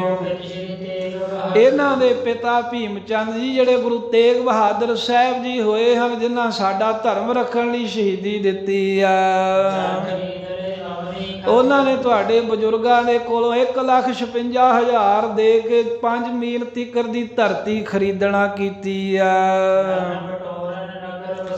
ਤੇ ਕਹਿੰਦੇ ਵੀ ਜਰ ਖਰੀਦ ਲੈ ਅਵਨੀ ਖਾਦਰ ਕਹਿੰਦੇ ਨੇ ਭਾਵ ਕਿ ਇਹ ਜਿਹੜਾ ਦੂਨ ਤੋਂ ਜਿੱਥੇ ਇੱਕ ਪਹਾੜਾਂ ਦੀਆਂ ਜੜ੍ਹਾਂ ਜੀਆਂ ਹੋਣ ਤੇ ਪਹਾੜਾਂ ਦੀਆਂ ਜੜ੍ਹਾਂ ਤੋਂ ਨੀਵੇਂ ਪਾਸੇ ਨੂੰ ਜਿਹੜਾ ਇਲਾਕਾ ਜਾਵੇ ਉਸ ਥਾਂ ਤੇ, ਕਿਉਂਕਿ ਸਤਲੁਜ ਵੱਲ ਨੂੰ ਨਿਵਾਨ ਹੀ ਹੁੰਦਾ ਜਾਂਦਾ ਸੀ ਤੇ ਇੱਧਰੋਂ ਜਿਹੜਾ ਪਹਾੜਾਂ ਵੱਲੋਂ ਉੱਚਾ ਸੀ ਥਾਂ, ਵੀ ਪਹਾੜਾਂ ਦੀਆਂ ਕੰਦਰਾਂ 'ਚੋਂ ਨੀਵੇਂ ਥਾਂ ਵੱਲ ਨੂੰ 5 ਕੋਹ ਦੀ ਧਰਤੀ ਖਰੀਦ ਕਰਕੇ ਭੀਮ ਚੰਦ ਜੀ ਤੁਹਾਡੇ ਬਜ਼ੁਰਗਾਂ ਦੇ ਕੋਲੋਂ ਗੁਰੂ ਤੇਗ ਬਹਾਦਰ ਸਾਹਿਬ ਨੇ ਉੱਥੇ ਨਗਰ ਵਸਾਇਆ। ਤੇ 4 ਚੁਫੇਰੇ ਨਗਰਾਂ ਦੇ ਵਿੱਚੋਂ ਸਭ ਜਾਤੀਆਂ ਧਰਮਾਂ ਦੇ ਲੋਕ ਲਿਆ ਕੇ ਨਗਰ ਵਿੱਚ ਵਸਾਏ। ਅੱਜ ਜਿੱਥੇ ਨੈਣਾ ਦੇਵੀ ਦੀ ਉੱਚੀ ਪਹਾੜੀ ਆ, ਇੱਥੋਂ ਸਾਹਮਣੇ ਆਨੰਦਪੁਰ ਸਾਹਿਬ ਦਿਖਦਾ ਹੈ, ਕਿਉਂਕਿ ਉਹ ਇੱਧਰੋਂ ਜਦੋਂ ਆਪਾਂ ਵੇਖੀਏ ਨੈਣਾ ਦੇਵੀ ਦੀ ਪਹਾੜੀ ਵੱਲ ਉਹ ਤੋਂ ਪਰਲੇ ਪਾਸੇ ਵੱਲੋਂ ਗੱਲ ਕਰ ਰਹੇ ਨੇ ਨਾ, ਤਾਂ ਕਹਿੰਦੇ ਵੀ ਨੈਣਾ ਦੇਵੀ ਦੀ ਪਹਾੜੀ ਤੋਂ ਉਹ ਆਨੰਦਪੁਰੀ ਦਿਖਦੀ ਹੈ ਜੋ ਗੁਰੂ ਤੇਗ ਬਹਾਦਰ ਸਾਹਿਬ ਨੇ ਵਸਾਈ ਹੈ। ਉਸ ਗੁਰੂ ਤੇਗ ਬਹਾਦਰ ਸਾਹਿਬ ਦੀ ਵਸਾਈ ਆਨੰਦਪੁਰੀ ਦੇ ਵਿੱਚ ਉਹਨਾਂ ਦੇ ਆਨੰਦ ਪੁੱਤਰ ਗੁਰੂ ਗੋਬਿੰਦ ਸਿੰਘ ਜੀ ਵਸ ਰਹੇ ਹਨ। ਇਸ ਸਮੇਂ ਲੱਖਾਂ ਦੀ ਗਿਣਤੀ 'ਚ ਲੋਕ ਜਿਨ੍ਹਾਂ ਦੇ ਚਰਨਾਂ ਤੇ ਆ ਕੇ ਬੰਦਨਾ ਨਮਸਕਾਰਾਂ ਕਰਦੇ ਨੇ। ਤੇ ਇਹ ਹੁਣ ਦੇਵੀ ਚੰਦ ਦੇਵੀ ਦਾਸ ਸਾਰੀ ਭੂਮਿਕਾ ਬਣ ਕੇ, ਕਿਉਂਕਿ ਵਜ਼ੀਰਾਂ ਨੂੰ ਜਾਣਕਾਰੀ ਹੁੰਦੀ ਹਰ ਇੱਕ ਦੀ, ਵਜ਼ੀਰ ਇਸੇ ਕਰਕੇ ਹੀ ਰੱਖੇ ਹੁੰਦੇ ਰਾਜੇ ਆ ਵੀ ਜੋ ਮੈਨੂੰ ਨਹੀਂ ਪਤਾ ਇਹਨੂੰ ਪਤਾ, ਇਹ ਦੱਸੇਗਾ। ਤੇ ਦੇਵੀ ਦਾਸ ਨੇ ਸਾਰਾ ਗੁਰੂ ਨਾਨਕ ਸਾਹਿਬ ਤੋਂ ਲੈ ਕੇ ਦੱਸ ਕੇ ਤੇ ਕਹਿੰਦੇ ਵੀ ਉਹ ਗੁਰੂ ਗੋਬਿੰਦ ਸਿੰਘ ਸੁਣਿਆ ਹੈ ਵੀ ਸ਼ਿਕਾਰ ਖੇਡਣ ਇੱਧਰ ਆਪਣੇ ਨੇੜੇ ਤੇੜੇ ਆਉਂਦੇ ਹਨ ਕਦੀ ਕਦਾਈ, ਤੇ ਇੱਥੇ ਸ਼ਿਕਾਰ ਖੇਡ ਕੇ ਕੁਝ ਮਿਰਗ ਕੁਝ ਹੋਰ ਜਾਨਵਰਾਂ ਦਾ ਸ਼ਿਕਾਰ ਖੇਡ ਕੇ ਫੇਰ ਆਪਣੀ ਪੁਰੀ ਵਿੱਚ ਆਨੰਦਪੁਰ ਵਾਪਸ ਚਲੇ ਜਾਂਦੇ ਹਨ। ਅੱਜ ਮਨੁਜ ਇੱਕ ਉਤ ਤੇ ਆਇਓ, ਤੇ ਅੱਜ ਹੀ ਭੀਮ ਚੰਦ ਜੀ ਸਵੇਰੇ ਹੀ ਇੱਕ ਮੈਨੂੰ ਉਧਰੋਂ ਆਨੰਦਪੁਰ ਵੱਲੋਂ ਆਇਆ ਮਨੁੱਖ ਬੰਦਾ ਮਿਲਿਆ ਹੈ। ਤਿੰਨ ਪ੍ਰਸੰਗ ਕਹਿ ਸਕਲ ਸੁਣਾਇਓ, ਉਹਨੇ ਮੈਨੂੰ ਗੱਲ ਦੱਸੀ ਸੀ, ਜਿਵੇਂ ਹੁਣ ਤੁਸੀਂ ਆ ਨਗਾਰਾ ਵੱਜਦਾ ਸੁਣਿਆ ਤਾਂ ਉਹਨੇ ਜਿਵੇਂ ਦੱਸਿਆ, ਹੁਣ ਗੱਲ ਮੈਨੂੰ ਸਾਫ਼ ਹੋ ਗਈ, ਉਹ ਮੈਂ ਤੁਹਾਨੂੰ ਦੱਸਦਾ ਹਾਂ। ਦੁੰਦਬ ਦੀਰਘ ਤਿਆਰ ਕਰਵਾਇਓ, ਉਹਨੇ ਦੱਸਿਆ ਸੀ ਵੀ ਦੇਵੀ ਦਾਸ ਜੀ ਆਨੰਦਪੁਰ ਵਸਦੇ ਗੁਰੂ ਗੋਬਿੰਦ ਸਿੰਘ ਜੀ ਨੇ ਬੜਾ ਵੱਡਾ ਨਗਾਰਾ ਬਣਾਇਆ ਹੈ। ਜਾਨੀ ਪਰੇ ਸੋ ਚੜ ਕਰ ਆਇਓ, ਤੇ ਦੇਵੀ ਦਾਸ ਵਜ਼ੀਰ ਕਹਿੰਦਾ ਭੀਮ ਚੰਦ ਜੀ ਏਦਾਂ ਜਾਣਿਆ ਜਾਂਦਾ ਵੀ ਉਹ ਗੁਰੂ ਗੋਬਿੰਦ ਸਿੰਘ ਜੀ ਹੀ ਚੜ ਕੇ ਇੱਧਰ ਨੂੰ ਆਏ ਹੋਣੇ ਨੇ, ਕੋਈ ਹੋਰ ਨਹੀਂ ਆਇਆ ਉਹਨਾਂ ਤੋਂ ਬਿਨਾ। ਇਤ ਦਿਸ਼ ਦੁੰਦਪ ਅਪਰ ਨ ਕੋਈ, ਕਿਉਂਕਿ ਇਸ ਪਾਸੇ ਹੋਰ ਕਿਸੇ ਦੇ ਕੋਲ ਨਗਾਰਾ ਹੀ ਨਹੀਂ ਹੈ, ਕਿਸੇ ਦੀ ਫੌਜ ਹੀ ਨਹੀਂ ਹੈ ਜਿਹੜਾ ਕੋਈ ਨਗਾਰਾ ਵਜਾਵੇ। ਜੋ ਬਜਾਏ ਵਿਚਰੈ ਟਿਗ ਹੋਏ, ਹਾਂ, ਜਿਹੜਾ ਕਿਸੇ ਕੋ ਕੋਈ ਨਗਾਰਾ ਹੋਵੇ ਤੇ ਤਾਂ ਹੀ ਸਾਡੇ ਨੇੜੇ ਹੋ ਕਰਕੇ ਵਿਚਰੇ ਨਾ, ਇਹ ਗੁਰੂ ਗੋਬਿੰਦ ਸਿੰਘ ਤੋਂ ਬਗੈਰ ਹੋਰ ਕੋਈ ਨਹੀਂ ਹੋ ਸਕਦਾ। ਕਰਾਮਾਤ ਸਾਹਿਬ ਗੁਰ ਗਾਦੀ, ਫਿਰ ਦੇਵੀ ਦਾਸ ਵਜ਼ੀਰ ਕਹਿੰਦਾ ਵੀ ਬੜੀਆਂ ਸ਼ਕਤੀਆਂ ਦੇ ਮਾਲਕ ਨੇ ਗੁਰੂ ਕਲਗੀਧਰ ਤੇ ਗੁਰੂ ਨਾਨਕ ਸਾਹਿਬ ਦੀ ਗੱਦੀ ਤੇ 10ਵੇਂ ਸਰੂਪ ਬਿਰਾਜਮਾਨ ਹਨ। ਪਾਤਸ਼ਾਹਨ ਕੇ ਸਾਥ ਵਿਵਾਦੀ, ਤੇ ਭੀਮ ਚੰਦ ਜੀ ਇਹ ਵੀ ਤੁਹਾਨੂੰ ਪਤਾ ਹੋਣਾ ਚਾਹੀਦਾ, ਜਿਹੜੇ ਦਿੱਲੀ ਦੇ ਪਾਤਸ਼ਾਹ ਨੇ ਉਹਨਾਂ ਦੇ ਨਾਲ ਇਹਨਾਂ ਦਾ ਝਗੜਾ ਤੁਰਿਆ ਹੀ ਰਿਹਾ ਹੈ। ਇਹਨਾਂ ਦੇ ਦਾਦਾ ਜੀ ਵੀ ਝਗੜਾ ਕਰਦੇ ਰਹੇ, ਜੰਗ ਕਰਦੇ ਰਹੇ। ਜਨਮ ਭਇਓ ਪੂਰਬ ਕੇ ਦੇਸ਼, ਇਹਨਾਂ ਦਾ ਜੋ ਜਨਮ ਹੋਇਆ ਹੈ ਨਾ ਇਧਰ ਪੂਰਬ ਦੇ ਇਲਾਕੇ ਵਿੱਚ ਪਟਨੇ ਦੀ ਧਰਤੀ ਤੇ ਸੁਣਿਆ ਹੋਇਆ ਸੀ। ਪ੍ਰਤਪਾਲਨ ਜਬ ਭਏ ਵਿਸ਼ੇਸ਼, ਤੇ ਜਦੋਂ ਇਹ ਵਿਸ਼ੇਸ਼ ਕਰਕੇ ਪ੍ਰਤਪਾਲਣਾ ਕਰਦੇ ਆ, ਕੁਝ ਉਮਰ ਸਰੀਰ ਵਿੱਚ ਇਹਨਾਂ ਦੇ ਵਾਧਾ ਹੋਇਆ, ਵੱਡੇ ਹੋਏ। ਪਿਤ ਕੇ ਪੁਰ ਮੈਂ ਆਏ ਬਿਰਾਜੇ, ਉਦੋਂ ਇਹ ਉਸ ਇਲਾਕੇ ਨੂੰ ਛੱਡ ਕੇ ਆਪਣੇ ਪਿਤਾ ਗੁਰੂ ਤੇਗ ਬਹਾਦਰ ਸਾਹਿਬ ਦੀ ਵਸਾਈ ਨਗਰੀ ਆਨੰਦਪੁਰ ਵਿੱਚ ਆ ਕੇ ਵਸ ਗਏ, ਬਿਰਾਜਮਾਨ ਹੋ ਗਏ ਨੇ। ਦਰਸ਼ਨ ਕਰਬੇ ਪਹੁੰਚੇ ਰਾਜੇ, ਹੋਰ ਤਾਂ ਵੇਖੋ ਹੋਰ ਰਾਜੇ ਲੋਕ ਦੂਰੋਂ ਦੂਰੋਂ ਭੀਮ ਚੰਦ ਜੀ ਗੁਰੂ ਗੋਬਿੰਦ ਸਿੰਘ ਦੇ ਦਰਸ਼ਨ ਕਰਨ ਵਾਸਤੇ ਪਹੁੰਚਦੇ ਹਨ ਆਨੰਦਪੁਰ ਸਾਹਿਬ। ਸੁਣਿਓ ਅਸਾਮ ਦੇਸ਼ ਤੇ ਆਇਓ, ਵੇਖੋ ਥੋੜੇ ਦਿਨ ਪਹਿਲਾਂ ਦੀ ਗੱਲ ਹੈ, ਮੈਂ ਸੁਣਿਆ ਕਿਸੇ ਕੋਲ ਵੀ ਅਸਾਮ ਦੇਸ਼ ਦਾ ਰਾਜਾ ਰਤਨ ਰਾਏ ਚੱਲ ਕੇ ਆਇਆ ਸੀ ਦਰਸ਼ਨ ਕਰਨ।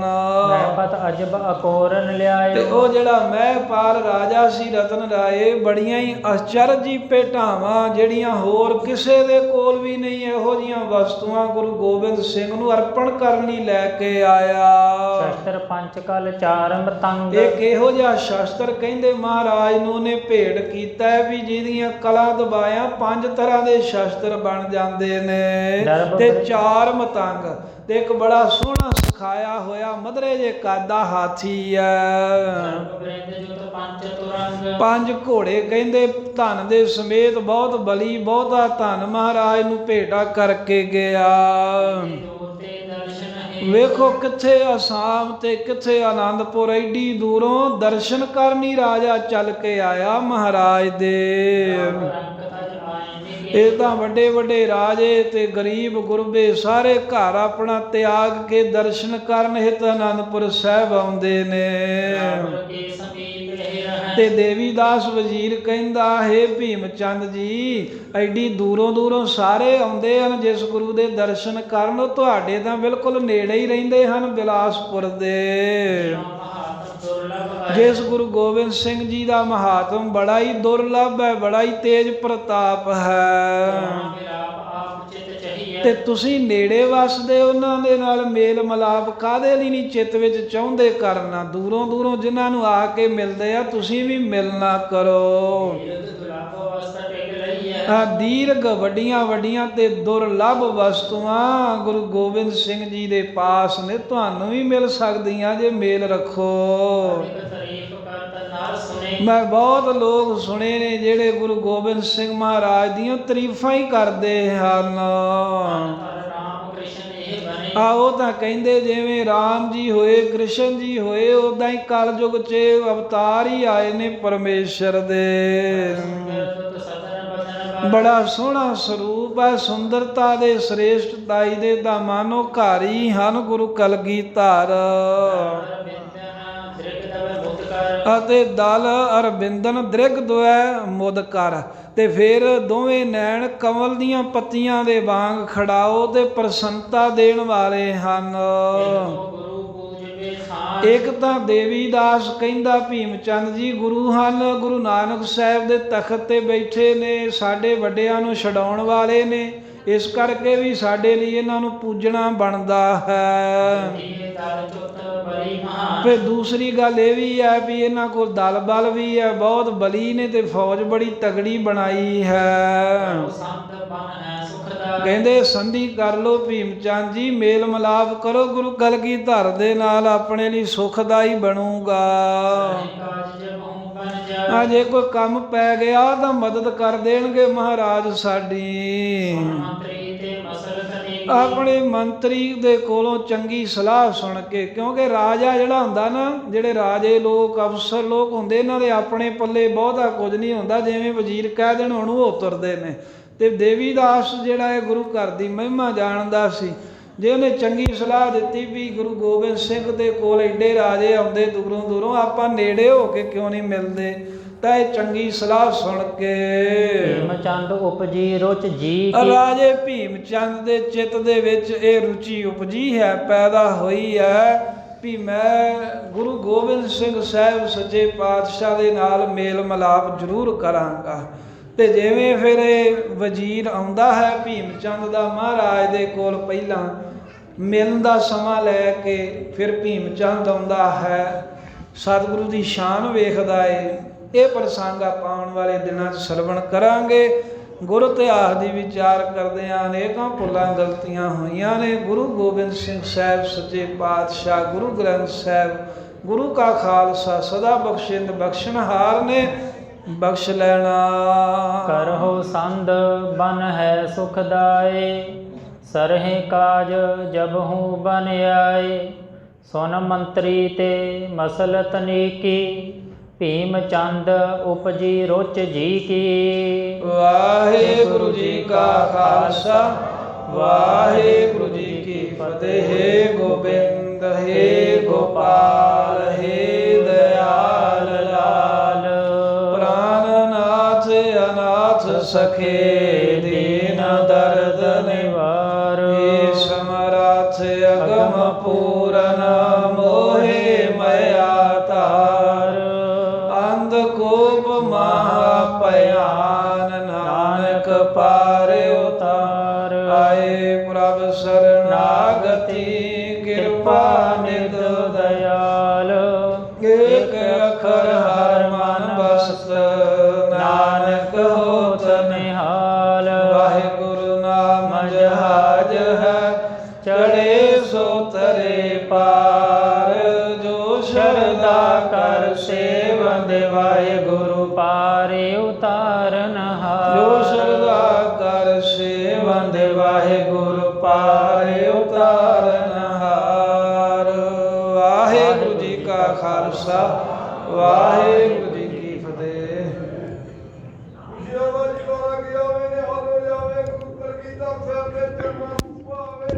ਸਤਿ